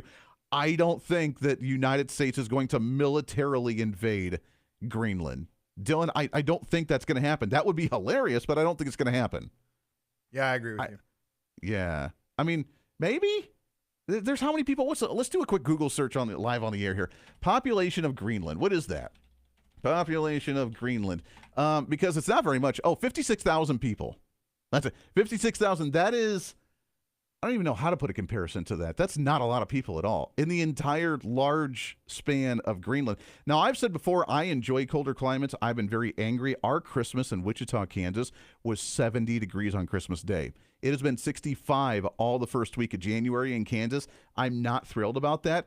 I want to move to a place where in the summertime it's like 40 degrees, in the wintertime it's like negative 20 degrees, and I'm completely content. So if we end up doing anything with Greenland, I will be the first to admit I will be the first one to move to Greenland. And I will be the 56,001st person to actually be there, because I guess there's just a really small population that we need to address, and that we have a lot of resources there. And it's now priority numero uno for the Trump administration, to the point now, apparently, they've put a dollar figure on the potential purchasing of Greenland outright of $700 billion. And we're getting conflicting reports. Right now, we hear from Denmark itself saying there's no way, absolutely not, shut down conversation, we're not handing over Greenland at all. We're hearing from the Prime Minister of Greenland, again, saying the same thing. Absolutely no way. We're happy with Denmark. There's no way whatsoever that we're becoming part of the United States. The independent journalists, on the other hand, from the United States, apparently have gone to Greenland and have come out with reports that say that overwhelmingly, almost 99% of the population that they talk to are in support of becoming part of the United States. So the people are okay with it. The leadership's not. And that makes me wonder what kind of game's going to be played to try and haggle to potentially eventually sell off Greenland to the United States, or if it's even worth doing that. Donald Trump apparently sees that it is. He sees that as a military opportunity for us being closer to Russia and to China. He sees the resources potentially there, and we get a larger landscape, and we get a nice colder climate where we get to actually take care of, being... Dylan, are you with me on that? 40-degree summers, negative 20 winters? Are you okay with that? I'm actually down for that, because I like the cold, but Greenland is very, very cold, I think. It is very, very cold. You're the first one that I've asked that question to that actually agreed with me on that, because I get really crazy looks. I'm sorry. I can't deal with 110-degree weather during the summer. I just can't do it. In Memphis, we get terribly hot summers, and our house is kept at 60 degrees, so that's all I'll say. I just can't do it. Yeah, it's kind of crazy. So here's the question for you, 901-260-5926. Is it worth purchasing Greenland? And do you think an over or under, will it actually happen? Because it was a pipe dream. It was kind of a taunting, a trolling that Donald Trump started with this conversation a year ago. Now we're literally having Denmark and the Prime Minister of Greenland at the White House today with Vice President J.D. Vance, potentially President Donald Trump after his bill signing ceremony he's going to have later on today as well, potentially having those conversations with a dollar figure now of $700 billion to outright purchase Greenland. Will it actually happen? Is it just more of taunting to try and negotiate better trade deals? What's the real story behind the scenes for the Trump administration to actually make this happen? But when Donald Trump locks in on something, he gets that tunnel vision, man. He really, really, really wants it to happen. And when it does, he usually finds a way to make it happen. As Mr. Business Deal himself, Mr. Real Estate Mongol himself, he finds a way to make a deal. And apparently Greenland is top of priority for him right now, according to sources within the Trump administration. Will it happen or not? That's up for you to tell. I want to hear your thoughts. 901-260-5926. It is the Todd Starnes radio program. Back after this. He's not bitter. He's blessed. Todd Starnes.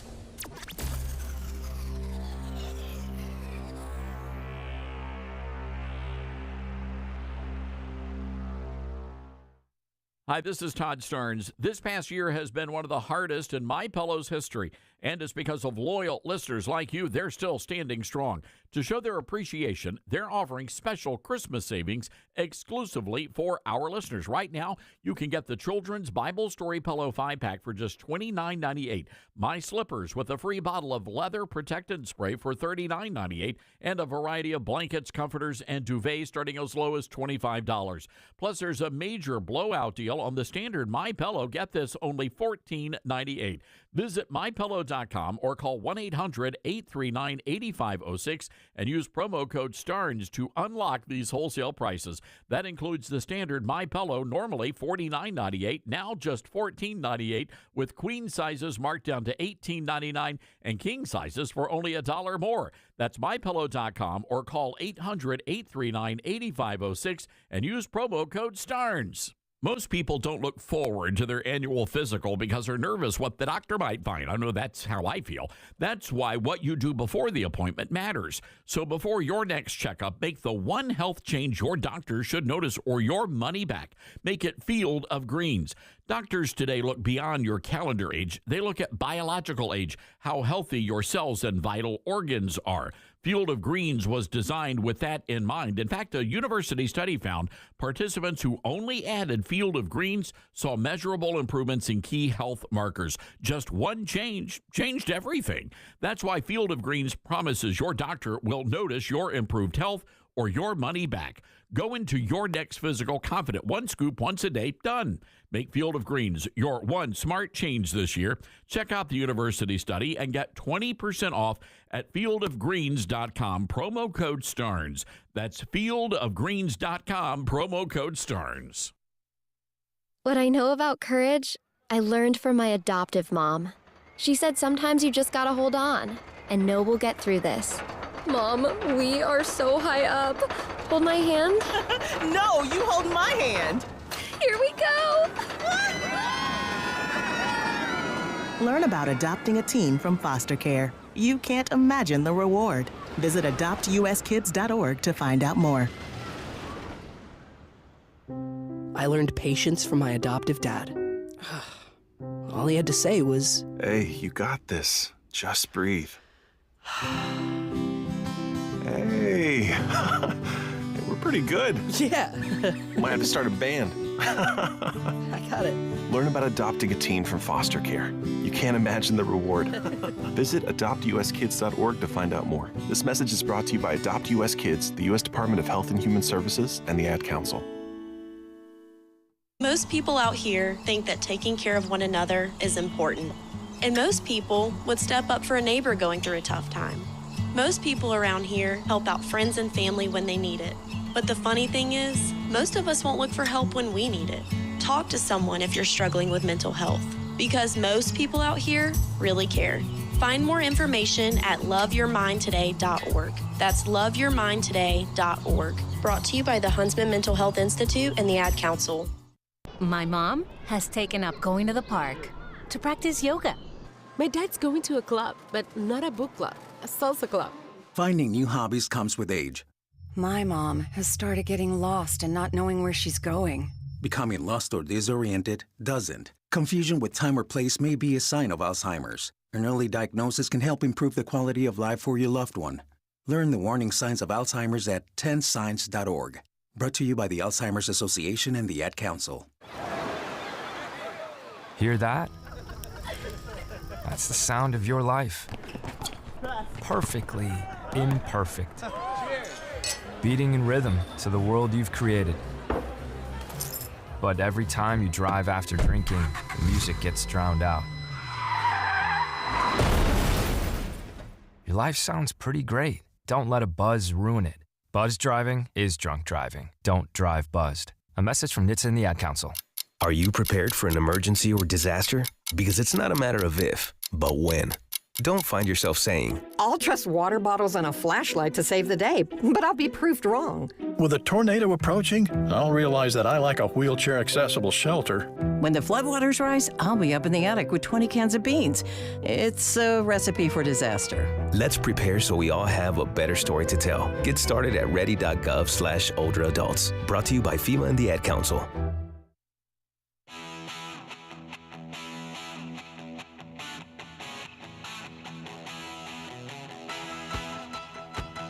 Hey, welcome back to it, the Todd Starnes radio program. Andy Hooser sitting in today, moving those Liberty University studios out here to Wichita, Kansas, my flagship station. Great to be on today for Todd as he is out and about doing his thing. We are possibly getting closer to a conversation with the Greenland chat. And should we be purchasing or taking over Greenland is the question today, 901-260-5926. I want to think about it from a different angle, from the sense that we have an America First agenda. We're looking for the benefits of America and whether we should be taking over land. I saw actually a post on social media during the break of someone just commenting on the topic in general that said that this isn't the 1,000 years ago when we just militarily go and take over a nation and now we take over this land. We're not doing imperialism. Here's the thing. We're not an imperialist nation. We're not. even with the whole Venezuela issue and Trump trolling, which the trolling is, let's be honest, next level when he posts on his Truth Social a picture of him on like a Wikipedia page saying the new president of Venezuela.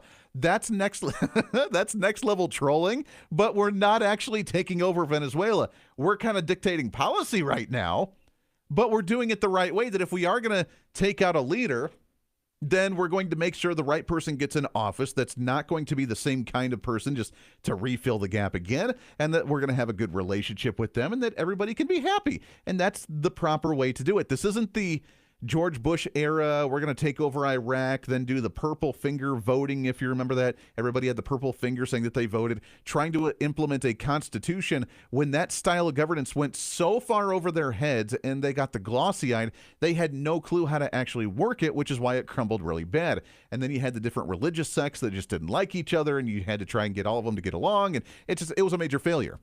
That's not what we're talking about here.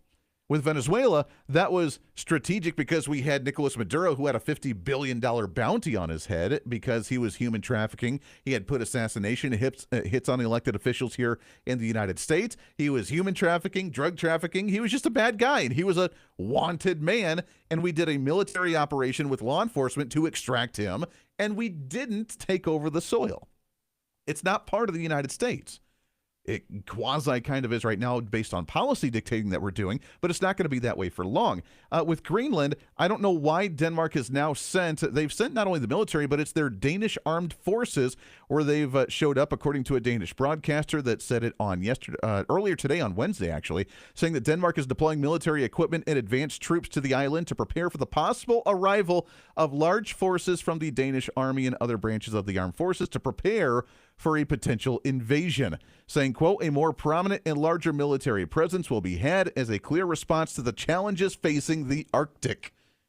They didn't quite come out and say that it was a threat of Donald Trump and the United States militarily taking over Greenland, but they're just saying based on the challenges facing the Arctic. So unless there's a massive increase in polar bears invading Greenland, then I think the only other threat they're worried about right now would be the threat of the United States. And that's kind of laughable because we're literally about ready to have a diplomatic conversation about what goes on here. But on the America First agenda and looking at the priorities of what we want here, Venezuela was strategic because who controlled Venezuela? If it wasn't us, it was Russia. If it wasn't Russia, it was China. The resources, the gold or the diamonds or whatever they have there, the oil that they're producing right now, which is roughly 1 million barrels a day. Once we upgrade the infrastructure, it's going to be roughly 2 to 2.5 million barrels a day of oil that they can produce that's being bought by us, the United States, to help stabilize their economy, stabilize their value with their dollar. They can get their economy back on track. People can actually start celebrating again, open up businesses, do what they need to do. That's a great success for them and a benefit for us for more oil when we already have, by the way, record low oil prices with, 30 states, 35 states now, under $3 a gallon. And that's a big win for us and record that we haven't seen since the last Trump administration. Greenland is the same way. And I think that us keeping a closer eye on enemies over there would be a relative benefit. So whether it becomes the 51st state or whether we just take more responsibility over the nation, I think is something worth having a conversation about. And they see the value in that. We'll see if we can win over the Danish with this conversation that they've been pretty cold on even having in the first place. We got lots more to get to, plus Liz Peek around the corner. Andy Hooser sitting in for the Todd Starnes radio program. Lots more coming up. Stay here.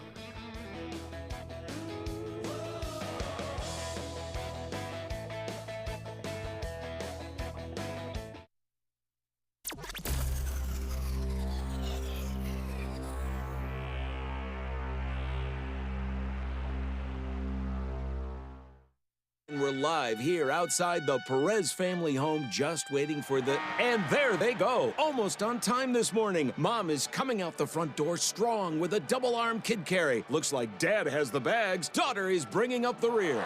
Oh, but the diaper bag wasn't closed. Diapers and toys are everywhere. Ooh, but Mom has just nailed the perfect car seat buckle for the toddler.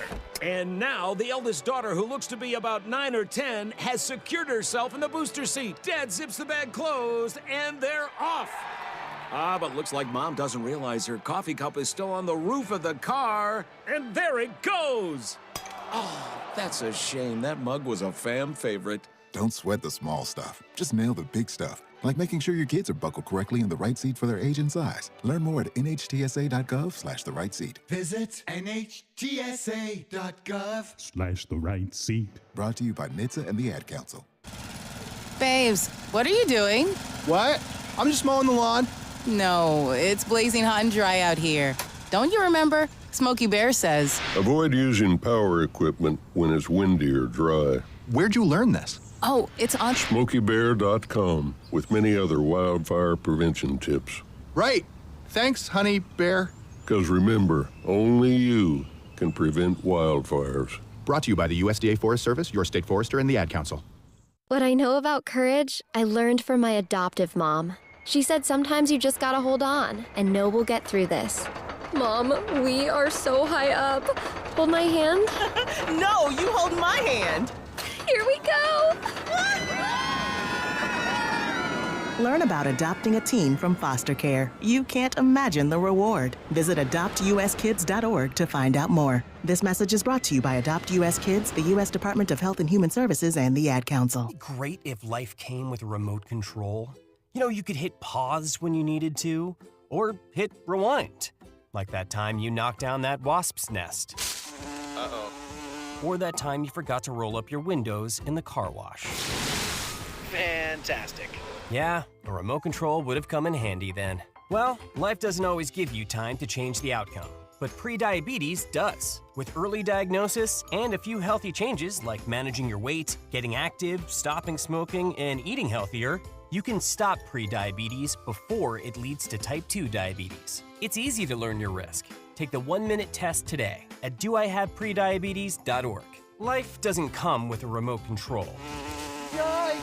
So you're on your own with the wasps. You have the power to take control of prediabetes. Visit doihaveprediabetes.org today. That's doihaveprediabetes.org. Brought to you by the Ad Council and its prediabetes awareness partners. Many college grads are anti-capitalist activists. So if you're a business owner, how do you find new employees who won't destroy your business? Hi, this is Todd Starnes, and that's where Red Balloon comes in. They're America's #1 pro-freedom job board, and they're shaking up the hiring world by focusing on values and mission-aligned talent. Now, there are two ways Red Balloon can help. You can post your job on their national job board. Over 20,000 people visit every week. Or you can hire Red Balloon Recruiter for a more customized talent search. Now, the Recruiter team is really fantastic. They start by learning your workplace culture and writing a custom job posting, and then they source and screen candidates from their national database. Their team conducts first interviews, and you get alerts when they find highly qualified candidates. And Red Balloon delivers these high-quality results at a fraction of traditional corporate recruiter prices. People are saying Red Balloon is a game changer. So check them out today, redballoon.work. Use the promo code STARNS and save $100 on Recruiter. Get hurt in the game? We tough it out. Feel exhausted? We push on. Feeling down? We pull ourselves up by the bootstraps. But there are times when bootstraps aren't enough. When stress gets to us and we need to talk to someone about what we're really going through. So we're going to reach out, because sometimes mental health is not a one-person job. Visit loveyourmindtoday.org. That's loveyourmindtoday.org. Brought to you by the Huntsman Mental Health Institute and the Ad Council. My mom has decided to learn to paint, and she's good. My dad's now into creative cuisine, and I've already put on 6 pounds. Learning new things comes with age. My mom, she started forgetting my name and what we're talking about. Forgetting well-known things doesn't. Memory loss may be a sign of Alzheimer's disease. Early detection gives you and your loved one time to plan for the future. Learn the warning signs of Alzheimer's at 10signs.org. Brought to you by the Alzheimer's Association and the Ad Council.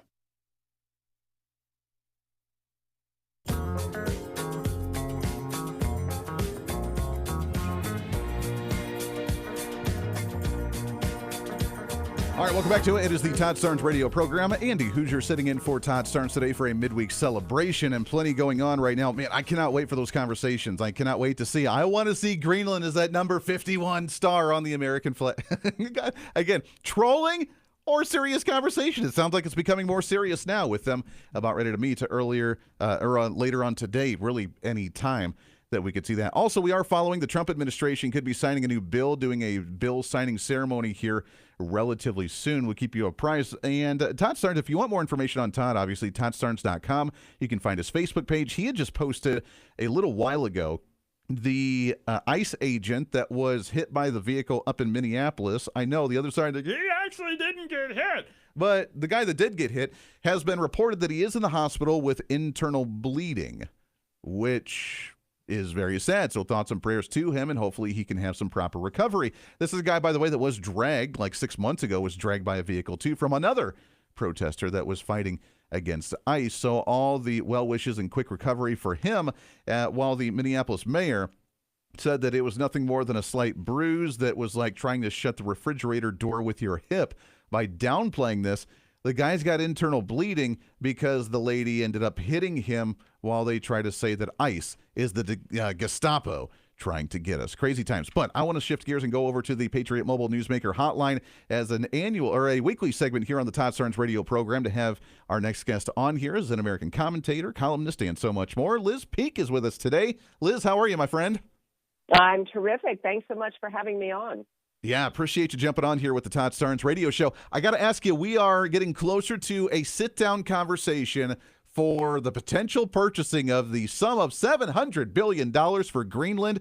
We've seen the report, apparently, as of this morning, that Denmark has now sent the Danish armed forces for an increase in armed forces presence to Greenland with a concern of, I don't know, an increase in polar bear activity or because of an invasion of Donald Trump with the military here or something. But is this really happening? Are we about to see the potential purchasing of Greenland?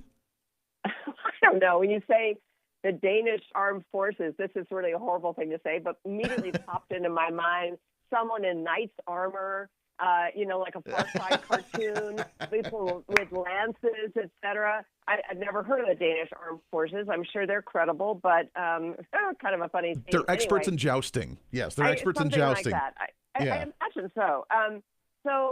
Look, I think this is like the fifth or sixth time in American history that we have gone after Greenland with purpose. People have made offers for Greenland going back to, Eisenhower days. And before that, in the 1800s, we tried to buy Greenland. We tried to buy it when we bought simultaneously Alaska from Russia. And by the way, think about that. Imagine if Alaska were still Russian-owned.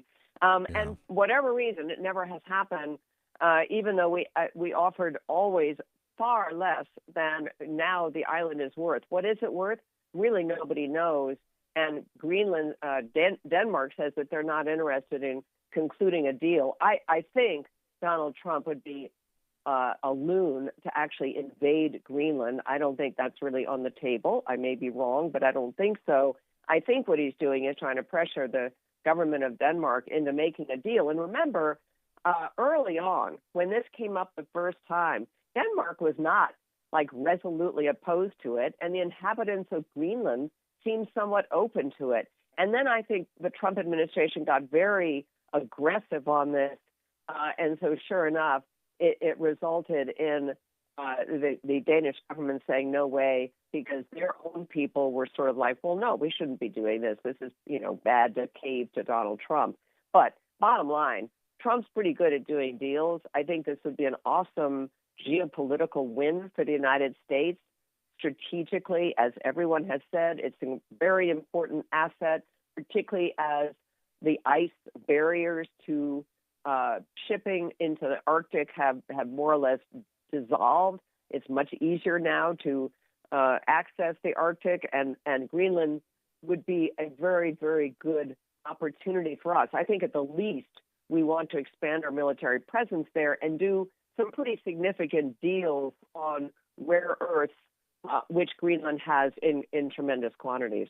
Yeah, it's a really great point. Like you said, if anybody's able to do it, even though we've tried it for years and decades, if anybody's able to do it, it would be a real estate Mongol deal negotiator, someone like Donald Trump, who could actually step in and try and have these conversations. Why do you think that we're seeing Denmark want to hold on to it so badly, but like you said, not do anything with it to try and set the value of the land, to try and see what resources and minerals they actually have? They want it, but they don't want to do anything with it. That's kind of weird to me. Yeah, well, look, Trump derangement syndrome is not limited to this continent. And the Europeans really hate Donald Trump. I mean, the sort of left-wing bureaucrats in charge of the EU and in charge of many of these countries are not big fans of Donald Trump. But I also think, look, from their point of view, they can extract a bigger and bigger price if they behave that way. But to your point, what are they doing with that? I mean, one thought I have, and honestly, I'm sort of spitballing here, is, as you know, it isn't just the control of rare earths that is important. The Chinese came in and undercut the rare earths pricing when we actually were the dominant producer many years ago and made it unprofitable for us. But what they really control, for a lot of other reasons, is processing. And what a great opportunity to set up some processing facilities in Greenland where you have an awful lot of land that is unoccupied. It's a tremendous environmental issue, processing these rare earths, because you have to process huge amounts of ore to get at very small amounts of the material that you're going after. But maybe Greenland is a place where that could happen. Now, that's going to inflame the idea of people who are pretty set on Greenland being this pristine landscape, and it is that. But nonetheless, I think there are some opportunities there. And again, Denmark, why haven't they taken advantage of it? Well, let's see. When was the last time you heard about a really major business or technological breakthrough out of Denmark? I don't mean to be unkind, but Tivoli Gardens is what I think of when I think of Denmark, and not much more than that. It's a great point. I love the Scandinavian countries. I love it. And I've said if Donald Trump purchases Greenland, I will be resident number one to move up there into the cold climate. I like my negative 20-degree temperature, so I'm totally happy with it. But, the Scandinavian areas, they just kind of go with the flow. They don't do a whole lot. We don't hear a lot of news coming out of those areas for sure. Let's shift gears. I wanted to pick your brain on the Iranian revolution right now that's going on and the talking foreign policy. How much the U.S. should or should not be involved in this. Donald Trump, speaking yesterday in Detroit, said this. To all Iranian patriots, keep protesting, take over your institutions if possible, and save the name of the killers and the abusers that are abusing you. You're being very badly abused. Yeah, so we don't know the numbers right now because they have cut off the internet. The nation's gone dark for the most part. We've heard numbers between 3,000 to like 20,000 people that have potentially been slaughtered by the government. I know that there's a really big push right now in the MAGA movement, the America First movement, to not be the regime changer administration or the toppling of other nations getting involved. But at the same time, we have an opportunity to get rid of a really, really bad dictator and a puppet of Russia. How much should we be involved in this? Well, I think we should do everything we can to help the movement that wants to get rid of the Ayatollahs and the theocratic regime pursue that end. I don't think we should have boots on the ground. I don't know that we should wage war against Iran. But, for example, you mentioned they've shut down the internet, they've shut down communications. We can help with that. Elon Musk can help with that. I'm surprised that hasn't already happened, because Musk very early in the Ukraine war went in and established Starlink satellite communications. I assume that that's going on in some capacity right now. Here's the big problem, and this is really a note to people who are enthusiastic about the Second Amendment. The reason this is really difficult, and that even now the toppling of the regime is unlikely, according to an awful lot of people I speak to, is that the people have no guns. It is a completely unfair, lopsided fight between a regime, the Iranian Revolutionary National Guard, all these militant organizations inside Iran. They are armed and they can shoot people. The people cannot shoot back. So there is, when Donald Trump says topple the institutions, there's probably sheer numbers can probably make some of that happen, but it's a really difficult thing. So can we funnel, or can we, through operations in Israel or someplace else, funnel arms into Iran to make this a more fair fight? I don't know. I mean, that would obviously be, you would think that intelligence assets would already be hard at work on that. And I want to say something about this MAGA movement being negative on what Donald Trump wants to do here. The MAGA movement is Donald Trump. There was no MAGA movement until the president came along. All these people who aspire to speak for the MAGA movement or for the president is complete nonsense. What we have seen from Trump is he will do whatever it takes and go wherever it takes to further America's interests. People don't understand that Iran spends billions of dollars every year basically trying to kill Americans, Israelis, and to undermine the Gulf Arab nations, which are allies to the United States, through the Houthis, the Hezbollah group, which gets over $1 billion a year, and Hamas, which obviously perpetrated one of the worst attacks on Israelis in the history of the country. They foment revolution. They foment, upheaval in the Middle East, all kinds of things, which are really, really terrible for the United States. So this is in our best interest. That's why we bomb their nuclear facilities. We don't trust the mullahs. We shouldn't trust the mullahs. The fact that we are this close to the mullahs being toppled, you can credit Donald Trump. He has squeezed this Iranian country, rightly so. And if he wants to pursue it further, I say go at it. Yeah, and he's done it the right way, right? He's done it not by doing a long-term conflict, not by getting involved with the military-industrial complex. It wasn't, and I get the hesitation with some on the right side. We're like, we don't want to get into another conflict. We don't want a long-term 20-year George Bush war. We don't want that stuff. Donald Trump's proven he doesn't want that either, and he's not going to do it, which is why we went in, bombed the nuclear site, and got out in a single night, and no one even knew it happened until the next day, which is really great. Last question for you, Liz. We're talking with Liz Peek, columnist and commentator, and we appreciate you. You mentioned the MAGA divide right now. Are you concerned now that we're going into midterm election season, the divide we're seeing in the Republican Party on the America First, the isolationism, the involvement in foreign policy, even the anti-Semitism comments, which are really kind of strange in today's times? Are you concerned about a divide of the Republican Party as we get closer to election season? I think the media has made much more of this than it exists. The anti-Semitism, for example, I think is truly, truly a fringe element on both parties. But I think it's actually more prevalent in the Democrats. Look, Democrat-run media organizations love to suggest that Republicans are at war with Republicans. It is limited to very few people. Tucker Carlson, Candace Owens, these people, they right now are making a lot of noise. I don't think that they speak for me or for you or for most people who voted for Donald Trump. If you look at the ratings on Donald Trump and most of what he does, they're still pretty darn good. Yeah, that is true. There are the rebel outsiders, and I hope that doesn't deter enough people. But I don't think you're right. I mean, they may have a lot of viewers, followers, making a lot of money off of this, but at the same time, people realize common sense. Let me say one other thing. I think that divide, to the extent that it exists, is going to become more apparent as we get towards 2028. I think you're already seeing the lineup of people behind J.D. Vance, and there's people lining up behind Marco Rubio. I think those two are going to be very much in contention. They don't see eye to eye on everything, and let's have a conversation about it. But all this sniping and, kind of bizarre, Nick Fuentes, I mean, give me a break. The guy's a lunatic. So, I have not much, I really have not much respect for people who take those people seriously. I was going to say, I don't know. I think Nick Fuentes has a chance to run for president in 28, right, Liz? Yeah, good for him. Good for him. I love it. You can't wait to see that. Good luck with that one, buddy. Liz Peek, columnist and commentator. Liz, we appreciate it very much. We love having you on the Todd Starnes program each week. And Todd, will look forward to chatting with you again here real soon, my friend. I look forward to it, and thanks for having me.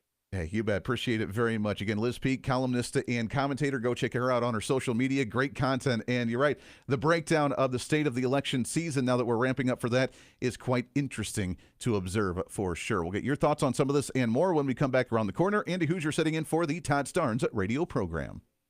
Can't hear the whole show? Don't worry. Get the Toddcast and listen on your own time at toddstarnes.com.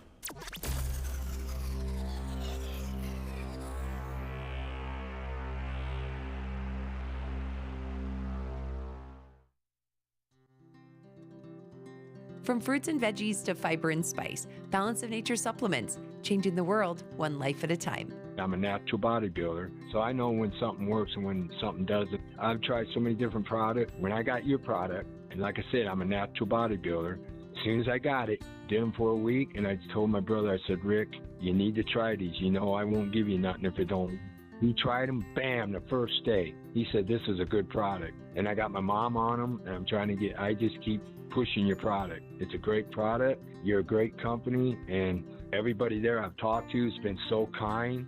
Great product. It does what it says it does. Start your journey with Balance of Nature supplements today. Go to balanceofnature.com and sign up as a new preferred customer to get 35% off your first preferred set. Call 1-800-246-8751 or go to balanceofnature.com and get this special offer by using discount code TODD. America doesn't need barbed wire or secret police to lose freedom. All it takes is silence. Live Not by Lies is a gripping docuseries by Angel Studios that reveals how soft totalitarianism is creeping into everyday life. Through powerful stories from people who lived under communism, it warns of what happens when we surrender truth for safety. This is a must-watch for anyone who loves faith, family, and freedom. Stream the series now, only on Angel Guild, by visiting angel.com/Starnes. America has a new choice for fair and balanced news. ToddStarnes.com. Journalism you can trust from some of the best reporters and opinion writers in the business. ToddStarnes.com takes you to the front lines of the culture war, defending faith, freedom, and your family. ToddStarnes.com also features exclusive interviews with America's top newsmakers like Mike Huckabee, Franklin Graham, and Newt Gingrich. Find out why millions of Americans read ToddStarnes.com every day. It's news you can trust. ToddStarnes.com. As veterans, we're no strangers to helping others. It's what we were taught, trained, and told to do. It could be for anything. Helping a friend move. Listening to a fellow veteran for hours, at any hour of the day. Or just simply making time for people. A neighbor, a loved one, or even a stranger. We're often the first to help others. There's no question about it. But we do have one question for the veterans listening. When was the last time you reached out for help? Perhaps it's time to do for yourself what you would do for others. If you or someone you know needs resources, whether it's for stress, finances, employment, or mental health, don't wait. Reach out. Find more information at va.gov/reach. That's va.gov/reach. Brought to you by the United States Department of Veterans Affairs and the Ad Council. All right, son. Time to put out this campfire. Dad, we learned about this in school. Oh, did you now? Okay. What's first? Smokey Bear said to. First drown it with a bucket of water, then stir it with a shovel. Wow, you sound just like him. Then he said. If it's still warm, then do it again. Where can I learn all this? It's all on SmokeyBear.com with other wildfire prevention tips, because only you can prevent wildfires. Brought to you by the USDA Forest Service, your state forester, and the Ad Council. Now more than ever, it's important to support companies and organizations that share our values. Patriot Mobile not only shares our beliefs, but they actually do something about it. America's only conservative Christian wireless carrier. And they donate a portion of every dollar to organizations that fight for causes you care about. Switch to Patriot Mobile now and use the promo code TODD to get free activation and a free gift. Veterans and first responders save even more. Go to patriotmobile.com/Todd or call 972-PATRIOT. That's 972-PATRIOT.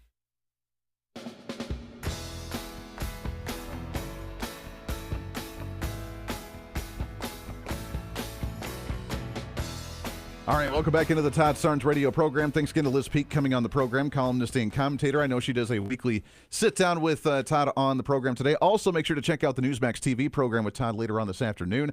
Great content. I'm sure he'll have a lot more on all of this as it progresses all throughout the day on all of these issues. 901-260-5926, 901-260-5926. I love seeing when there's a competition. And there's a headline from, what is this, ATR.org, the Americans for Tax Reform. There is a battle right now, in a good way, on who can have the least and lower amount of taxes on a state-to-state level. And if we like competition, and if there's going to be competition for growth, then that's a good thing. Now that we go into midterm elections, which, again, be aware of what candidates are trying to do this year going into election season for their grandstanding or whatever else they do, that the Missouri right now is, according to the governor of Missouri, as they start off their state legislative session, they are calling for a 0% income tax in the state of Missouri. And that's pretty awesome. Now, coming from Kansas, we have some relatively high taxes here, income tax and sales tax and property tax, although these property tax at a state level just went away at the beginning of this year, so that's good news. But that being said, that we are still having a lot of taxes across the board, other states battling the same thing. What bothers me, and I think most conservatives probably agree with this on this issue, is when you try to entice businesses to come in and invest in your community and build business and bring in workers and be part of the community, do you want a particular pitch from the local county, state governments to say, hey, we'll give you these tax incentives and perks if you come here, or, and it's only specified to that business, or do you say we just are going to lower our tax rates across the board to incentivize anybody to come here? And I think that's what you kind of want to do. You get enough to function, and then you lower the taxes enough to incentivize people want to come, because there is a state-to-state tax battle in Missouri. If they get rid of income tax, that's going to be a big win for the state of Missouri. So I like the competition that we could see among states going into the legislative sessions this year across the nation, of states trying to lower property taxes, lowering sales taxes, lowering income tax, whatever their main focus may be, to try to entice individuals to want to flock there instead of flee from their states. Kind of like what we're seeing in California right now, where I don't know if you've seen Gavin Newsom, Mr. Good Suave Hair Man himself out in California, the governor of California. Yeah, he's out there now, and he's actually opposing what Democrats in the state legislature are trying to push, which is a wealth tax. And if the wealth tax actually goes into effect, there's been an announcement of 20 billionaires in the state of California that have threatened to leave. And that's on top of all the other businesses that have already left the state of California, all the people that have already left, the exodus that we're seeing in California already. 20 different billionaires have threatened to leave. Gavin Newsom, with the eyes on the presidential race of 2028, saying that, no, this is really bad. We can't tax the wealthy like that. We need to incentivize them to stay here. Campaign tactic or state of desperation? You choose. Back after this.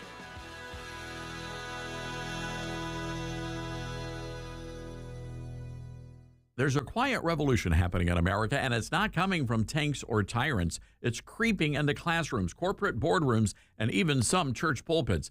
Live Not by Lies is a powerful new docuseries by Angel Studios based on Rod Dreier's best-selling book. It exposes the rise of soft totalitarianism in the West by drawing striking parallels with the communist regimes of the past. Now, the series features brave men and women who live under real oppression. They see the warning signs, and they're sounding the alarm. Now, this isn't a doom and gloom paranoia. It is firsthand wisdom from people who know what it's like to live without freedom. And it's a wake-up call for every American who cares about faith, family, and liberty. If you believe in preserving truth in an age of lies, well, now's the time to pay attention. Live Not by Lies is streaming now only on Angel Guild. Join today by visiting angel.com/Starnes. That's angel.com/Starnes. Balance of Nature's fruits and veggies supplements, changing the world one life at a time. I'm a 70-year-old man. I'm not a young guy, and I'm an ex-athlete. Well, yeah, when I was taking it, I recognized that I was feeling better. You know what I'm saying? And just mentally knowing is important also. I am a customer of you guys. I love your product. Love it, love it. Nothing but good things to say about your product. I love it. And as long as y'all are going to sell it, I'm going to take it as long as I can. Start your journey with Balance of Nature supplements. Call 1-800-246-8751 or go to balanceofnature.com and sign up as a new preferred customer. And for a limited time, get 35% off your first order with free shipping and our money-back guarantee. Go to balanceofnature.com or call 1-800-246-8751 and get this special offer by using discount code TODD.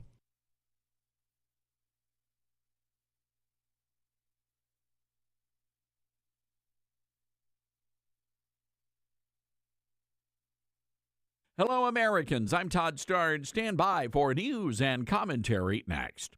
From Affirm Films and director Sean McNamara comes Soul on Fire, based on a true story. When John O'Leary suffers burns over 100% of his body, it's a battle for survival. But through the care and support of community heroes, John's resilience leads him to discover what it means to truly live. The most powerful weapon on earth is the human soul on fire. Soul on Fire. Rated PG. Parental guidance suggested. Now playing. More information is available at soulonfiremovie.com. Soul on Fire. Children at Westland Middle School in Bethesda, Maryland, got an in-depth lesson in transgenderism the other day. It was part of the school's Transgender Awareness Week, celebrating kids who are confused about their sexuality. 6th graders were provided advice for coming out to their parents and 8 tips for being non-binary. The school wanted kids to understand the difference between sex and gender, and then kids were quizzed on the lessons. In other words, the teachers wanted to make sure the kids had been brainwashed by the perverted pornographic propaganda. Sadly, our schools are being run these days by the alphabet mafia. Fox News obtained a copy of a lesson, and I was somewhat amused by one of the questions. How do people know if they're a boy or a girl? Well, back in the 1980s, kids normally figured out the answer to that question by whether they sat down or stood up to use the bathroom. I'm Todd Starnes.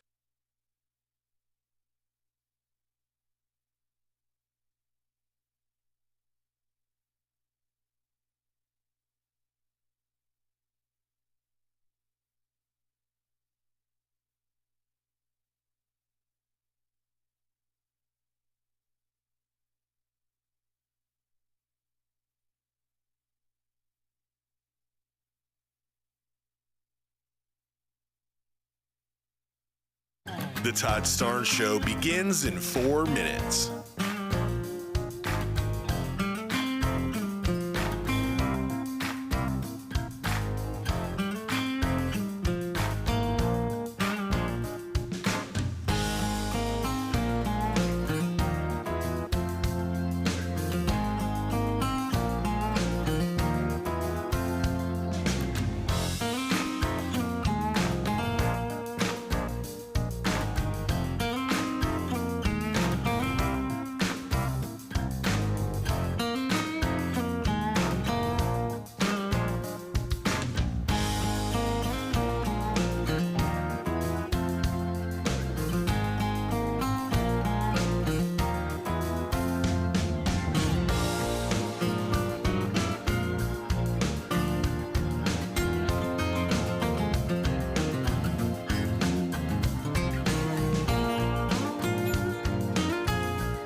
Todd Starnes Show begins in 2 minutes.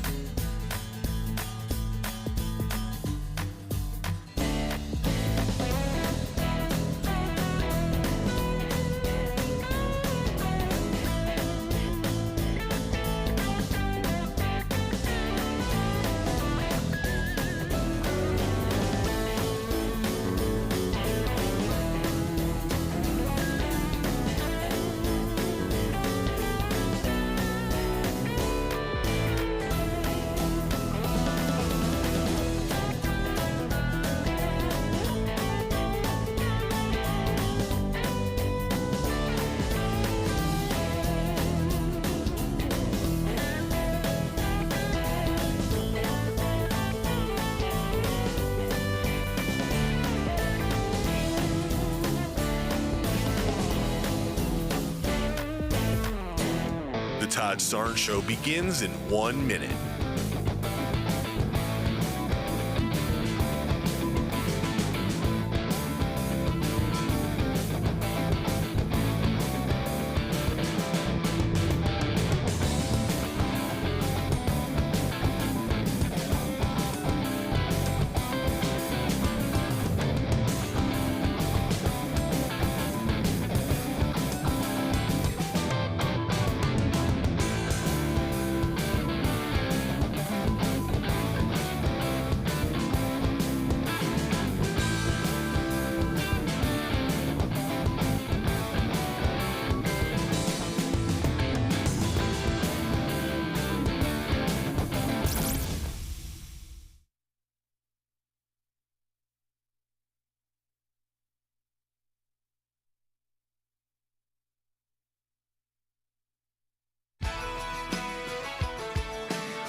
from the Liberty University studio in Memphis, Tennessee, it's America's favorite gun-toting, Bible-clinging, deplorable American. That's us.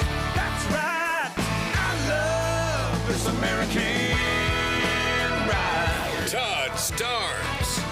Yes, it is. It is the Todd Starnes radio program. Great to have you here. Todd Starnes is out today. Yours truly, Andy Hooser, sitting in behind the microphone to fill in for Todd, and what an honor it is to do each and every opportunity we get a chance. Todd, we love you. Thank you so much for the opportunity to have some fun on the radio with your great listeners across the nation here. The Todd Starnes radio program, moving the Liberty University studios out to Wichita, Kansas, with my flagship station, KQAM, and a great affiliate of the Todd Starnes radio program. Dylan, I don't want to waste any time, man. We've missed a lot of this already, but apparently the Prime Minister of Greenland and the spokesperson, whoever it is from Denmark, is making a public statement now. Apparently there has not been an agreement to purchase Greenland for the United States. But let's go live to that right now, shall we?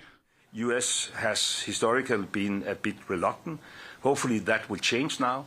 There's a dialogue within the NATO framework, and we want to step up. And hopefully that could also accommodate some of the president's concern. But it's not that I'm now, saying everything is solved. It's not solved. We didn't manage, but I honestly speaking, I didn't believe that was doable. We didn't manage to change the American position. It's clear that the president has this wish of conquering over Greenland. We made it very, very clear that this is not in the interest of the kingdom. There's a government in Greenland with support from 3/4 of the Greenlandic population. The premier made it very, very clear yesterday that Greenland, for the time being and for foreseeable future, will remain within the kingdom of Denmark. And therefore, this is a common position that we want to work with our American friends and allies, but it must be a respectful cooperation and it must respect the red lines. Should we take a very final question and then, yeah, come on. There's a fight going on now about, okay, yes. I would also like to, of course, ask a question in Danish. We can do that afterwards. Yeah. For both of you, so you say you have had a constructive meeting. You said in Greenlandic, I could hear the translation, it was a good meeting. But how do you feel about going out of that room without the threat being off the table? So we still have the American administration that wants to have Greenland being part of the United States. And you say, Lars Løkke Rasmussen, that, well, we hope that we can find a way. But how do you actually feel? It can't be very sort of securing, isn't it? Vivian? I think that it's never been so important to initiate that we are allies, we are friends, we have been cooperated in many, many years, we have history together, so it's all our interest to find the right balances. So I don't think I can say it longer than that. Of course, we have work to do in the future, and for us the most important is that you find the normalized relationship we used to have, and it's very important. And I think that we have initiated so many times where we stand and our geopolitical and location and everything that is very important, and we do it. All right. Let's go ahead and pot that down. So, well, I guess we swing and a miss. I guess right now, at least, the Vice President, J.D. Vance, and Secretary of State Marco Rubio coming out of the meeting with Denmark and with Greenland, and apparently no deal has been struck. Dylan, could you imagine? I mean, Donald Trump wants this thing, man. They've even put a price tag on a $700 billion or whatever he's trying to offer for this thing. He really, really, really wants Greenland. Obviously, right now, they have no interest in selling it over to us. The legacy of Donald Trump: we haven't invaded Iran, we haven't invaded Venezuela, we haven't invaded Russia, we haven't invaded China. Could you imagine the legacy of Donald Trump invading Greenland? Just the military invasion of Greenland. Wow. Yeah, I don't know. If this is the first one, I don't know. If that's the first one, like, we're not going to take over any other nation, but we really want Greenland, and we'll do it to the point of actually taking over that nation, which is why, according to the Danish broadcaster, they say that they have sent the Danish military forces to Greenland for would they say, challenges in the Arctic right now, which I don't know what those challenges necessarily are. But you said before we came on, when it was top of the hour, before we came in, they were talking about the dog sleds because Donald Trump said the only security they have are 2 dog sleds, and that's it for the nation. Yeah, he was like, I know, Trump mentioned the dog sleds, and it's true. We do have dog sleds, and we have to get around that way in the snow, so it's hard. That's great. That's great. Yeah. I love it. Well done. The trolling of Donald Trump continues. I don't know, man. We'll see. We'll see whether it happens or not. It sounds like they are adamantly no. Like, yeah, we'll strengthen relationships with the U.S., but we're not going to be controlled or owned by the United States in some fashion. We'll see. When Donald Trump has laser focused on something, man, he's all about it. And we'll see where that progresses. But another bummer for the Trump administration right now. And again, if I have any optimism of anybody that can do it, it would be Donald Trump. It would be J.D. Vance. It would be Marco Rubio as Secretary of State. That is a team right there, man. And hopefully we can see something happen forward. All right, I want to shift gears. 901-260-5926. Welcome into it. Todd Starnes radio program. Andy Hooser sitting in today for a Wednesday today. Yesterday, back on the home front here, domestically, the U.S. Supreme Court has been discussing probably one of the dumbest conversations I've ever heard in my entire life. And I did not realize that it took super duper expert legal scholars in the nation to decide what the gender of female versus male may or may not be. I did not realize it took a super duper high education of really smart people in the nation to make a decision on what gender is in the United States. I did not realize that it took that much brain power to figure that out. I thought we had this kind of figured out, I don't know, 6,000 years ago or something, but apparently not, and now it's at the Supreme Court, and even the fact that the U.S. Supreme Court is hearing a case like this really, to me at least, shows where culture is. The hearings yesterday were kind of interesting. I did hear a little bit of tidbits here and there of the attorney that's advocating for the actual commonsensical standpoint of what a male and female was answering a question from Clarence Thomas yesterday on exactly what this stance looks like. States have long assigned students to sports teams by sex. West Virginia is no different. Maintaining separate boys and girls sports teams ensures that girls can safely and fairly compete in school sports. The question today is whether this enduring structure can continue. It can. Title IX permits sex-separated teams. It does so because Okay, hold on. Before we go any further, I want to remind you, for those that may not know what Title IX is, Title IX was created for women, right? We had a world when women were, the civil rights movement, and women were trying to be in the workplace, and women were trying to not be abused and taken advantage of by men in athletics or in certain college areas or affirmative action or whatever, that we created Title IX for protections of women, particularly in athletics for high school and college, to make sure that men don't come in and dominate it. And the progressives, the left side of the aisle, were the ones that hyped this up back in the day, where feminists, where wicked wild thinkers were creating equality for everyone, and it was all great. Now we have a Democrat Party that is saying that we're going to change what Title IX is, and Joe Biden tried to do this under his administration, to include transgender individuals, a.k.a. allowing men to pretend to be women to come into athletics and dominate all their records, beat up all the women, take over the entire industry, and be like, we're here for women. They're the ones with the pink hat wearers, right? And for some reason, they're all for this whole Title IX issue, and that's what this case is about right now, is about how we define Title IX based on how we show a definition of sex and gender in the country of male, female, XX chromosomes, XY chromosomes.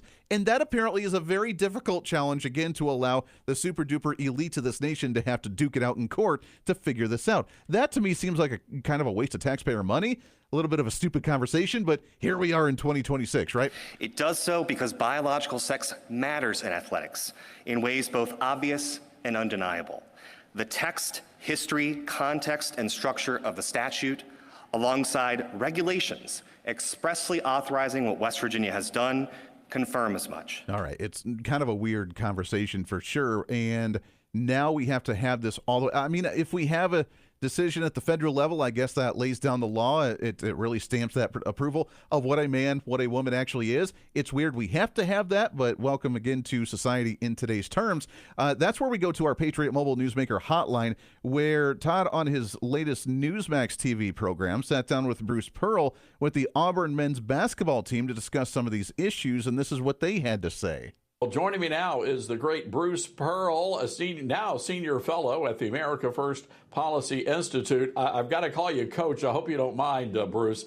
But I'm just curious. You've had a front row view to how all of this is actually impacting young student athletes. And I'm just curious, how has the transgender movement impacted women's sports? Well, Todd, it's great to be with you. Why are we here? I mean, how are we even having this discussion about whether or not boys should be playing against girls? It just doesn't make any sense. I had the great privilege, Todd, of coaching alongside the legendary Pat Summitt. Pat's not here to talk, so I'm going to sort of talk for her. I watched those girls train. I watched them in a weight room. I watched them in a court. Try to become a lady ball and live up to the standards of being a woman and playing at the highest level of intercollegiate basketball. They've earned that right. But it would be completely unfair and unsafe to ask those women to play against biological men. And I can't believe that in this country's desire to be fair to everyone, we're not able to make that distinction. It's not safe. It's not right. Last thing I would say about this, Todd, is look what we've done with Title IX. It's been amazing how giving women the same rights as men to come to college, to play sports, to be able to compete on an equal playing field, which is what it's all about. Women came to colleges that may not have thought about going to universities before. It's changed what our campuses has looked like, scholarships. And so why mess with a really good thing? You know, Coach, Becky Pepper Jackson is a 15-year-old biological male, declared himself a girl in the 3rd grade, and now he is the one at the center of today's Supreme Court hearing. Let's take a listen. Sport is something that everybody should have the opportunity to do if they want to.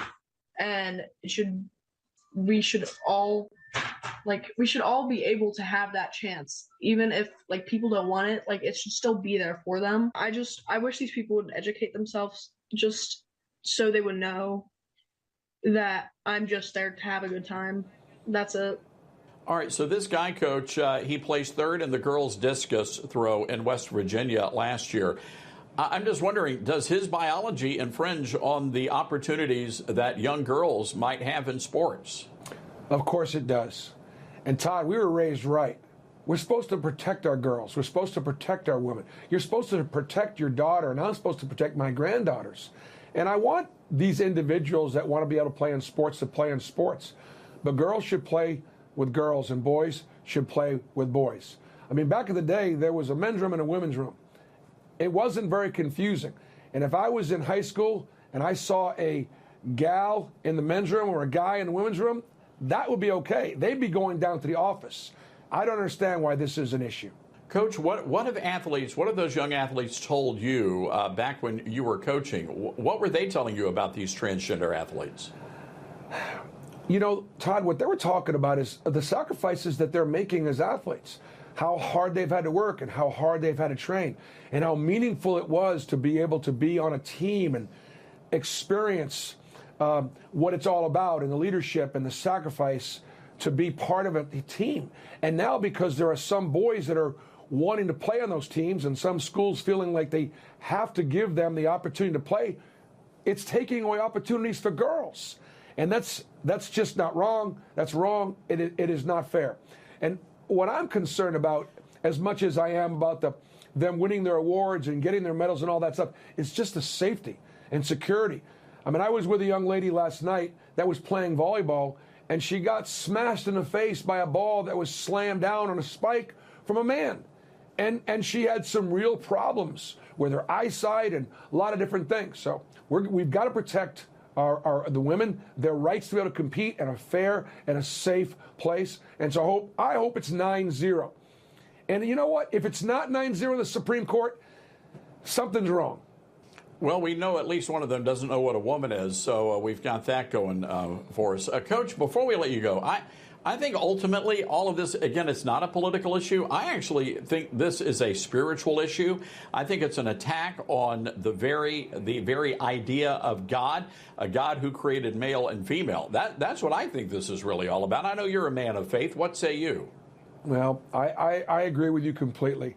And there's got to be a very clear, separation. I can tell you that sometimes when I go to synagogue at an Orthodox church, the men are sitting where the men are sitting, and the women are sitting where the women are sitting. There's a very, very clear distinction. God makes a very clear distinction. Therefore, I'm going to make that distinction. And there's plenty of room for all of us. We just got to keep everybody safe and keep it fair. Well said. All right, Bruce Pearl, great to see you. Thank you for joining us here on Newsmax this evening. All right, so that was Todd sit down with Bruce Pearl with the Auburn men's basketball team. Great conversation, and Todd's absolutely right. That's the only conclusion that I think we can come to a conversation like this, is it's got to be a spiritual war, because I understand there's a lack of common sense in the world today, but that's taking the lack of common sense to an entirely different level. That is the only other logical explanation on why we're having such ridiculous, stupid, absurd conversations in society today. Your thoughts on this when we come back at 901-260-5926. It is the Todd Starnes radio program. You're with Todd Starnes.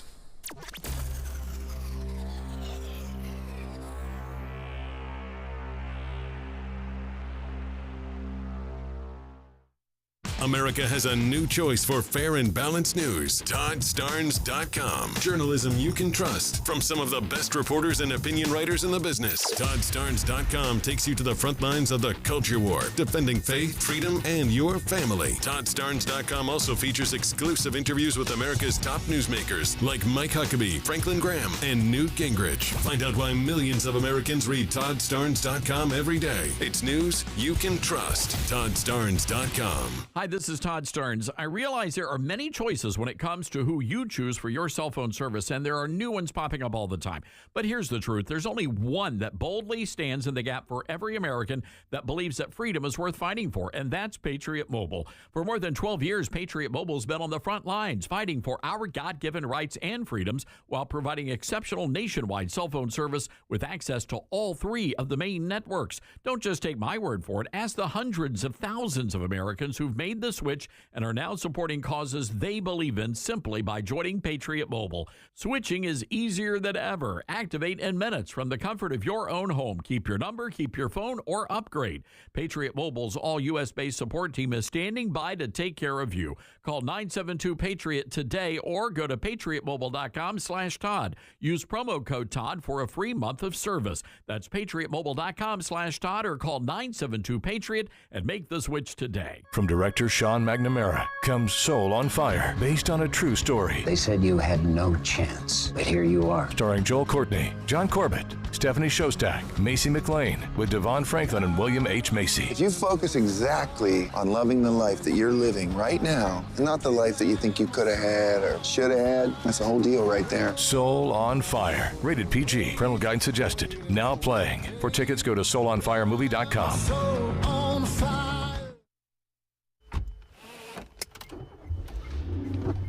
Mama, what does the chicken say? Chicken. Oh, okay. When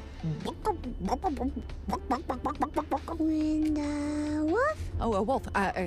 Ooh! What about the tiny dog? Cat? Owl? Dolphin? What does the turkey say? Whale? Yeah, whale sound. Do the giraffe. Giraffe, really? Okay. Giraffe. You're not going to get it all right. Just make sure you nail the big stuff, like making sure your kids are buckled correctly in the right seat for their age and size. Get it right. Visit NHTSA.gov/the right seat. Brought to you by the National Highway Traffic Safety Administration and the Ad Council. Uh-oh, Brad's buzzed. Oh, yeah? Yeah, he's starting with the woots. And now a speech. I just want to say that friendship is about heart and brain. Who's with me? Good thing is, he knows when he's buzzed. And my brain is saying, when it's time to go home, somebody call me a ride. Love that guy. Me too. Know your buzzed warning signs? Call for a ride when it's time to go home. Buzz driving is drunk driving. A message from NHTSA and the Ad Council. Are you prepared for an emergency or disaster? Because it's not a matter of if, but when. Don't find yourself saying, when the storm rolls in, my time to find a pet-friendly evacuation center will have run out.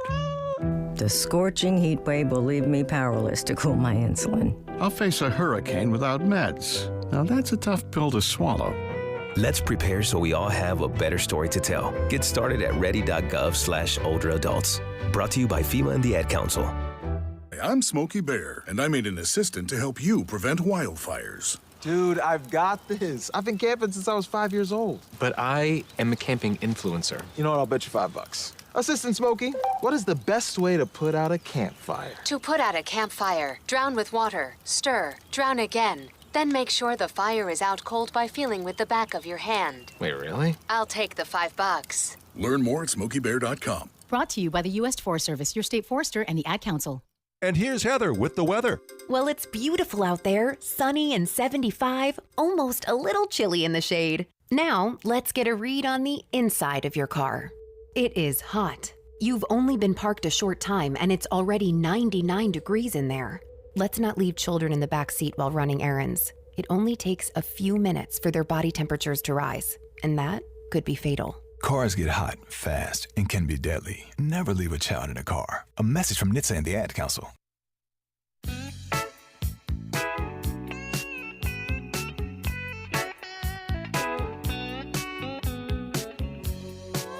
All right, welcome back to it. It is the Todd Starnes radio program, 901-260-5926. If you want to jump on the program, the Title IX battle with the Supreme Court, still a wild one to me. And when we make the decision, while the Democrats try to say, like we had heard from Whoopi Goldberg earlier, she goes, "Where's the government? Why aren't we actually seeing any type of government oversight or something?" Right? Where is the government? Do you realize we don't have a government? Oh, because we don't have given all their power away. Yeah. Yes, they do nothing. This is a huge and should be our biggest bitch right now. It is. That should be. Yeah. Because all of this is happening. Yeah. Because there is no one doing checks and balances. There's no system. Where is the government? Why aren't they doing their job? Where is the checks and balance? So here's the question then. If the Supreme Court comes out and makes a ruling, because they are they're supposed to interpret the law of the land, in my opinion, I think we've given the Supreme Court just a little bit too much power over the years by always turning over to the courts to make a decision, to always use them as a political arm, primarily from the left side of the aisle, to try and use it for a political agenda or to stop a certain political agenda from the opposition. We've given them way too much power, but we still have, for the most part, the idea of a checks and balance system. If the Supreme Court comes out and rules that there is a biological difference between boys and girls, which, golly, if they can't make that decision, then we have a serious problem. If they make that decision and they make that ruling under the checks and balance system, will the Democrats abide by it? Will they support it? Will they agree with it? They'll shut out the issue, and we can move on when it comes to women's sports and Title IX protections. No. That would be my prediction. No. Why? Because they'll just say that it's corrupt, and now we have to stack the courts the next time that we get the majority, reinforcing the idea that these elections and midterms really have consequences. We got lots more coming up for the Todd Starnes radio program. Stay here.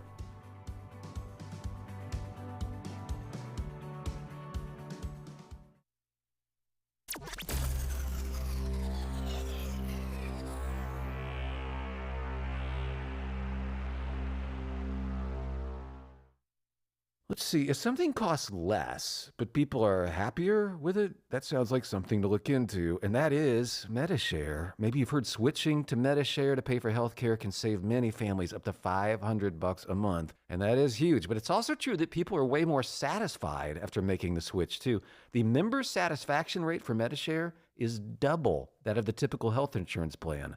Double. MediShare works, too. It's been around for 30 years. Members have shared more than $5 billion of each other's bills. People love having telehealth and a huge nationwide PPO network. So, yeah, really, you can save a ton and like it better. Imagine being happy with how you're taking care of your health care. So if you're self-employed or part of the gig economy, or you just want to plan you're happy with. You can call right now. You'll get a price within 2 minutes. So see what you can save. This is a very, very smart use of 2 minutes. Here's the number you need. Call 844-43-BIBLE. That's 844-43-BIBLE. 844-43-BIBLE. Not completing high school is more of a social thing than it was an academic thing. Even though all these years have passed, I still had that longing to have my diploma. At age 30, Carissa finished her high school diploma. If you're even considering getting your high school diploma, you can do it.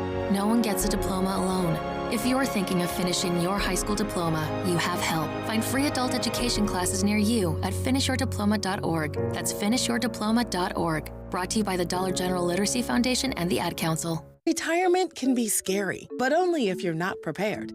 That's why AARP created thisispretirement.org. Because unless you've already retired, you're in pretirement, and you still have time to plan. Learn about retirement savings options, potential tax breaks, and how you can build savings over time. Visit thisispretirement.org for free resources to help you customize your action plan and feel the retirement fear disappear. Brought to you by AARP and the Ad Council. You said you'd never buy your kid candy from the checkout aisle. Or forget extra diapers. And never give in to a meltdown. You'd never lick your thumb to clean their face. Never let them have too much screen time. And never bribe them for just one more bite. You say you'd never let them out in public without their hair brushed. Never, ever become a minivan mom. And you'd never give them your phone for a quiet dinner. Calling boss work phone. So when you say you'd never leave your child in a hot car, no, it can happen. Cars get hot fast, and kids can be at risk in temperatures as low as 60 degrees Fahrenheit. Never happens. Before you leave the car, always stop, look, lock. Brought to you by NHTSA and the Ad Council. Hi, this is Todd Starnes. This past year has been one of the hardest in MyPillow's history, and it's because of loyal listeners like you. They're still standing strong. To show their appreciation, they're offering special Christmas savings exclusively for our listeners. Right now, you can get the Children's Bible Story Pillow 5-pack for just $29.98, My Slippers with a free bottle of leather protectant spray for $39.98, and a variety of blankets, comforters, and duvets starting as low as $25. Plus, there's a major blowout deal on the standard MyPillow. Get this, only $14.98. Visit MyPillow.com or call 1-800-839-8506 and use promo code STARNS to unlock these wholesale prices. That includes the standard MyPillow, normally $49.98, now just $14.98, with queen sizes marked down to $18.99 and king sizes for only $1 more. That's MyPillow.com or call 800-839-8506 and use promo code STARNS. As veterans, we're no strangers to helping others. That's what we were taught, service before self. But we do have one question for the veterans listening. When was the last time you reached out for help? If you or someone you know needs resources, whether it's for stress, finances, employment, or mental health, don't wait. Reach out. Find more information at va.gov/reach. That's va.gov/reach. Brought to you by the United States Department of Veterans Affairs and the Ad Council. Smokey the Bear. Then you know why Smokey tells you when he sees you passing through. Remember, please be careful, it's the least that you can do. What you desire, don't play with matches, don't play with fire. After 80 years of learning his wildfire prevention tips, Smokey Bear lives within us all. Learn more at SmokeyBear.com. And remember, only you can prevent wildfires. Brought to you by the USDA Forest Service, your state forester, and the Ad Council.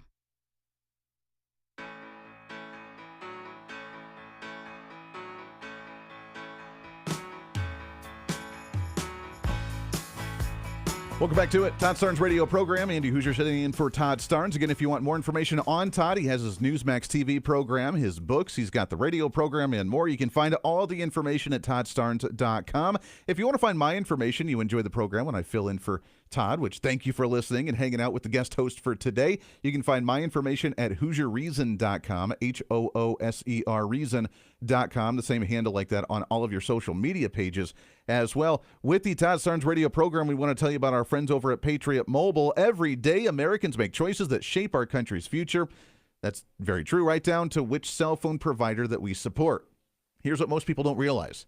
Patriot Mobile is not just a wireless provider. They're an activist organization funded by selling top-tier cell phone service.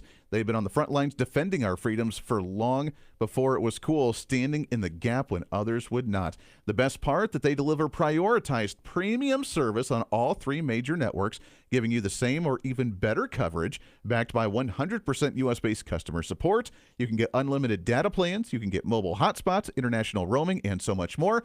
And when you switch to Patriot Mobile, you'll help grow a movement that fuels the Christian conservative cause. Every bill you pay here helps advance the values of faith, family, and freedom each and every day. Switching is easier than ever, and you can activate your phone in minutes. You can keep your number, you can keep your phone, or you can upgrade to whatever you want to. Take a stand today. Go to patriotmobile.com/Todd, or you can call 972-PATRIOT and use the promo code Todd for a free month of service. Who the heck doesn't want that, especially after all the holiday shopping you just had trying to get your budget back under control? Go to patriotmobile.com/Todd or call 972-PATRIOT and make the switch today. Speaking of, I want to go over to the Patriot Mobile Newsmaker hotlines with all the issues going on today, the protesting, the psychology of the world today. Kind of a crazy place. As on the line with us, we have Dr. Carol Lieberman, known as America's Therapist and host of the Terrorist Therapist podcast with Dr. Carol Lieberman. Carol, how are you, my friend? Fine, thank you. Hey, great to have you back on. I got to ask you the mindset. I can only imagine where we're at with the mindset of the other side of the aisle right now, Carol, but the protests, the violence, we've seen the shooting on that happened just a week or so ago up in Minneapolis with the protests against ICE. We have this ICE watch all over the nation. People are just angry. What's the mindset right now? Because I would think standing in front of a vehicle or blocking traffic for law enforcement is probably not the smartest thing to do. Their rage is making them go out of their minds. Their rage is driving them crazy. I mean, literally. And the thing is that it is a rage that can easily and has easily shifted to the problem of the week or the fall guy of the week. In other words, it could be just as easily ICE as it was to the police, as it was to Trump, as it was to, you just pick, take a pick. It's like whack-a-mole. They're just trying to get rid of anybody or any group of people who, and of course, anti-Semitism, can't forget that, get rid of the Jews. But it is so, it's so disingenuous. And it is so psychotic, so hysterical, because they can so easily move from one person or group to another. It's just they're looking for outlets to express their rage at the world, at their life. Really, what it is they're not happy. They're very unhappy people. Yeah, and they want to. The world hasn't given them, their life hasn't given them what they want. And so what they do is take it out on people who they think, they blame this one this week and that one this week, that week, and just to let everybody know how angry they are. Yeah. And it's really, and of course, cannot forget to mention Trump derangement syndrome, because I've been working for almost a year now on refining the diagnosis of Trump derangement syndrome, because I'm just about ready to propose it to the American Psychiatric Association for inclusion in their diagnostic and statistical manual. So some of this is also Trump derangement syndrome, because, for example, ICE, they see ICE as an extension of Trump, or the police as an extension, because Trump is trying to bring law and order and get rid of illegal migrants. So they see him in all of this too. Yeah. There's a lot to cover there for sure. That is hilarious, by the way, and well done on trying to prevent Trump derangement syndrome as an actual mental issue, because it really seems to be prevalent. These individuals, like you said, the victimhood status, which is just reinforcing this mindset. I've never been able to make it much in life, so therefore I'm just going to be angry about everything. That can't be healthy for you, is it, Carol, to say that I'm just going to wake up in the morning and say, I'm so angry at the world, I need to find something to go and fight because I'm just not happy with my life? Yes, that's what it is. And of course, logically, it doesn't make sense. I mean, it's, and these are people who, they didn't just wake up and have this. Well, first of all, some of it has been sown into them by the education. People who are younger, the younger generations, have been taught to do this, literally taught to do this, to hate America. So, but these are people who, didn't do well with authority from the time that they were kids and with their parents. I mean, so much of this is like teenage rebellion. Is this, I was going to say, is this the generation that never got told no? Maybe the participation trophy, now look, I'm a millennial, so Yes. my generation's known for this, but the generation that was never told no, their parents were more as friends than they were actual parents, that they got everything they wanted. And now that they're in the real world, and I said it before, that when Donald Trump won the first time, for that generation, it was essentially the first election that they had lost because they had had Barack Obama growing up and getting whatever they wanted at that time from their side of the aisle, that they're not used to being told no, and they don't know how to handle it. Yes, that is a big part of it too. Of course, it's sort of both sides. Like on the one hand, they're not used to being, they want their participation medals, yes, their ribbons. But also they're angry. A lot of them, I guess depends on which generation and depends on what kind of parents you had. But a lot of them started by being angry at their parents. I mean, that's part of it too that is happening now. Yeah. There is such rebellion going on by the younger generations. Because, like, for example, people who have been taught to hate America and who are therefore leftists hate their parents if they are rightist, if they're conservative. Yeah. And that's a big thing that's happening now, too. Same thing with, like, for example, the parents, or mother at least, of the woman, Miss Good, who does bad in Minneapolis. She was, apparently her parents or her mother is conservative. And so there is some literal rebellion against the parents. Interesting. It's wild. We'll talk with Dr. Carol Lieberman. She is known as America's Psychiatrist, also host of the Terrorist Therapist podcast. You can find all her great information as well with her show on voiceamerica.com. You mentioned a little while ago about anti-Semitism, which is becoming shockingly more prevalent in society. I'm not quite sure why, but it's here. We're seeing the lack of protest or lack of support from the ones that have been screaming for free Palestine from the river to the sea. Israel's just an evil nation that wants to take over the Muslim communities in that area, all this other garbage. We're seeing a lack of support for the Iranian revolution right now. Why do you think that is? Yes, it's very interesting. Because they get more pleasure out of hating Jews and Israel than they do being, for the people who are protesting against the Iranian, terrorists who are running the country. It's not as much fun to be forced something, although in some cases, I mean, they are they are for Palestinians and for gays for Gaza and all of that. The ignorance, the ignorance, because I've been doing, since 9/11, I have been doing work, dedicating myself, a lot of my time, to helping people cope with terrorism and to waking people up to the ongoing danger of terrorism, the ongoing threat. We're more in danger today than we were at 9/11. And yet we have people who are so ignorant. The Gays for Gaza, for example, Netanyahu talked about that when he talked to Congress about how gays for Gaza are like chickens for KFC. I mean, They don't realize that if they were in the Middle East, they'd be thrown off rooftops. People are so ignorant about so much, particularly about terrorism, that they don't know. They don't know which river, which sea. They don't know. They don't care. They just want to be able to stand up there and shout. Yeah.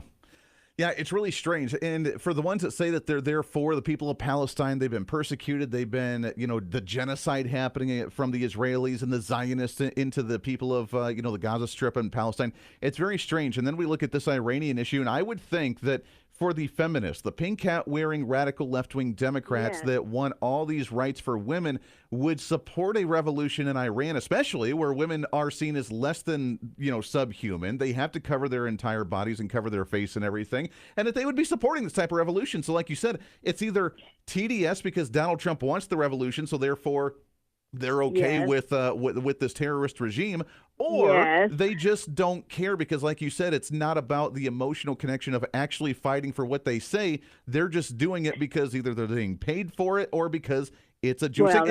And here's the crazy part, Carol, is that we're hearing apparently the talking points against supporting the revolution is because the revolution's being supported and funded and organized by the Zionists, and apparently the Jews are the ones that are trying to topple the Iranian regime. Carol, this is a crazy world right now.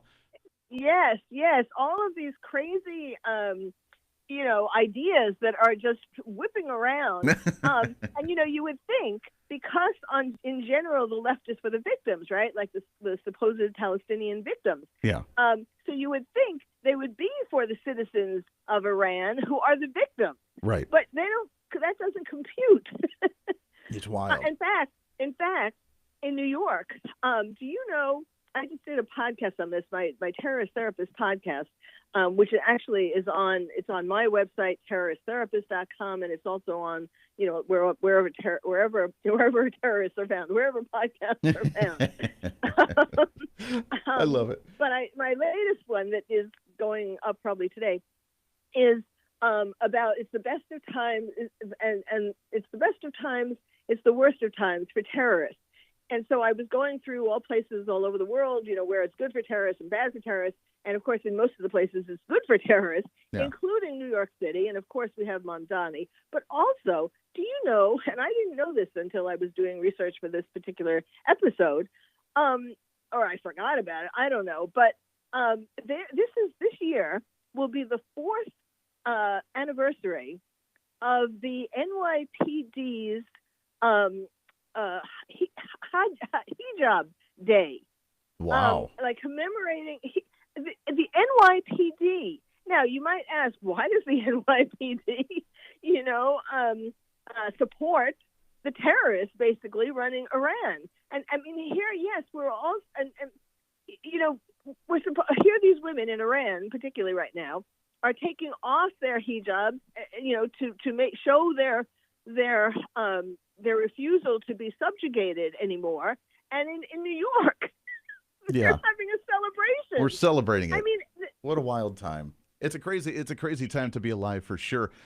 Which it's hard to fathom that that's where we're at in society. Carol, we got a couple minutes left here, but I want to shift gears and talk about the violence in the United States. Obviously, the assassination of Charlie Kirk a few months ago, the attempted assassination of President Trump a couple of years ago.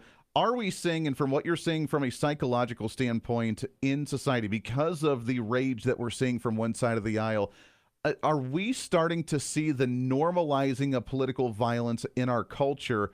And is that something that we just have to accept as a reality, or can we do something about it?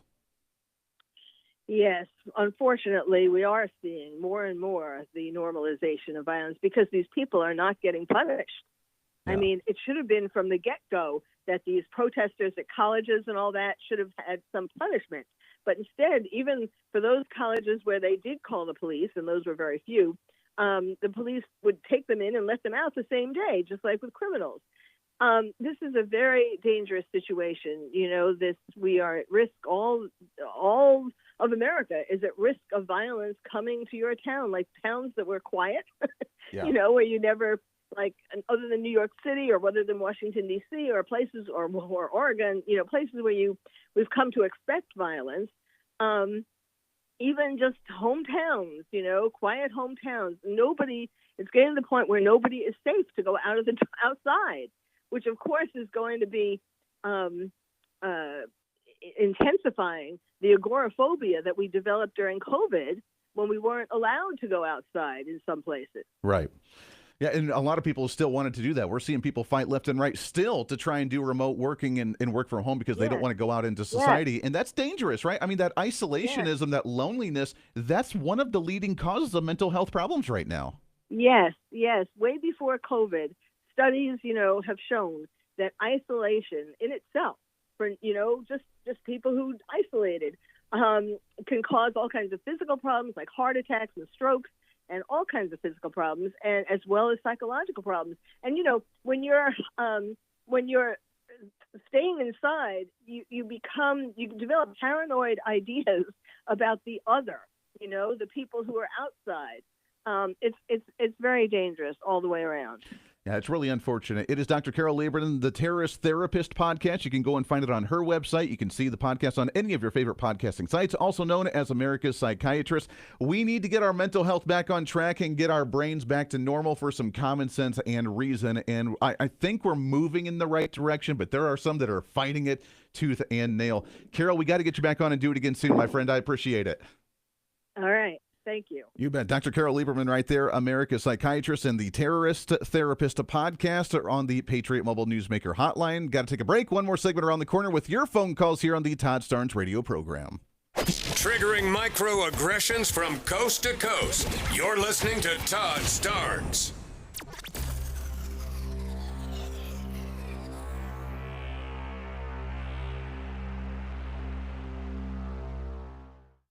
Grandma's Kitchen, where laughter and warm meals mingle. Each bite is a journey through generations. As you gather around the table, complement the meal with Balance of Nature fruits and veggies supplements.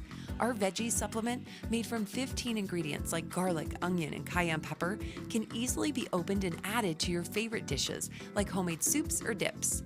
Not to mention our fruit supplement, which is made from 16 ingredients like banana, strawberries, and mango, making it a great addition to your homemade smoothies. So the next time you gather with family, enjoy Balance of Nature supplements as an addition to your favorite dishes. Start your journey with Balance of Nature. Call 1-800-246-8751 or go to balanceofnature.com to get 35% off your preferred set as a new preferred customer with free shipping and our money-back guarantee. That's 1-800-246-8751. Go to balanceofnature.com or call 1-800-246-8751 and get this special offer by using discount code TODD. Hi, this is Todd Starnes. This past year has been one of the hardest in MyPillow's history, and it's because of loyal listeners like you. They're still standing strong. To show their appreciation, they're offering special Christmas savings exclusively for our listeners. Right now, you can get the Children's Bible Story Pillow 5-pack for just $29.98, My Slippers with a free bottle of leather protectant spray for $39.98, and a variety of blankets, comforters, and duvets starting as low as $25. Plus, there's a major blowout deal on the standard MyPillow. Get this, only $14.98.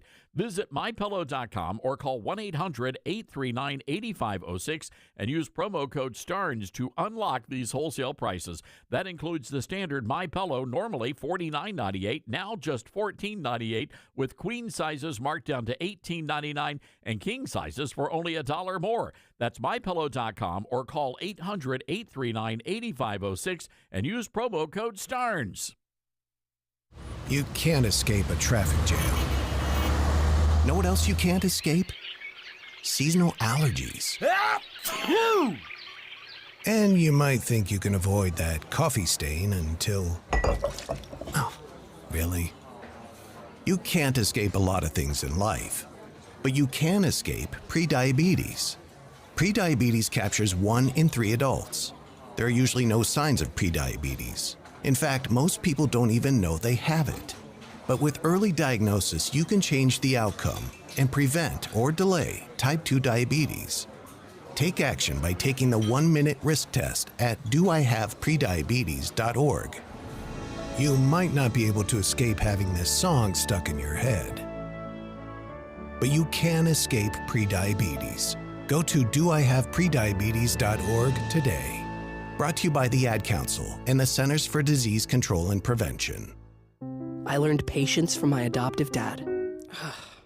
All he had to say was, "Hey, you got this. Just breathe." Hey, we're pretty good. Yeah. Might have to start a band. I got it. Learn about adopting a teen from foster care. You can't imagine the reward. Visit adoptuskids.org to find out more. This message is brought to you by Adopt US Kids, the U.S. Department of Health and Human Services, and the Ad Council. Now more than ever, it's important to support companies and organizations that share our values. Patriot Mobile not only shares our beliefs, but they actually do something about it. America's only conservative Christian wireless carrier. And they donate a portion of every dollar to organizations that fight for causes you care about. Switch to Patriot Mobile now and use the promo code TODD to get free activation and a free gift. Veterans and first responders save even more. Go to patriotmobile.com/Todd or call 972-PATRIOT. That's 972-PATRIOT.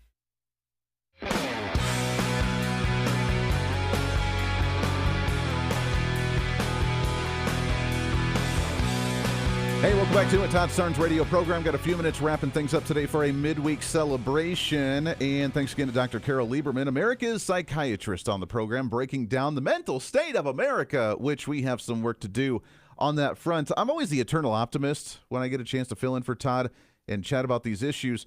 Dylan, confirm if you've seen this trend as well. I saw a headline yesterday, I want to say, where apparently Gen Zers, the younger generations, are now looking at what they're calling digital detoxing and stepping away in large amounts of time away from screen time, from computers and TVs and cell phones, and just reconnecting with nature, having some personal time, going into meditation mode, or just actually having physical interaction with other human beings and not doing it on a chat group on social media. Are we seeing that trend grow, do you think?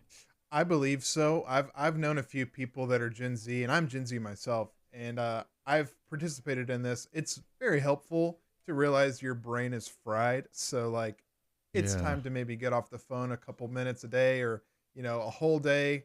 And deleting your social media every now and then is a good idea. It's not a bad idea. That is a really good idea. Yeah. Now, I know we do it for the radio programs, and we do it for, watching the news and trying to inform people on what's going on.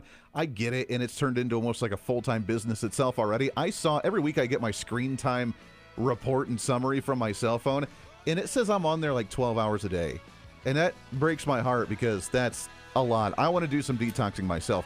Go check out ToddStarnes.com. Go check out the Newsmax TV program tonight. Thanks again, Todd, for owning to let us fill in. We'll see you back on the radio here soon. Bye.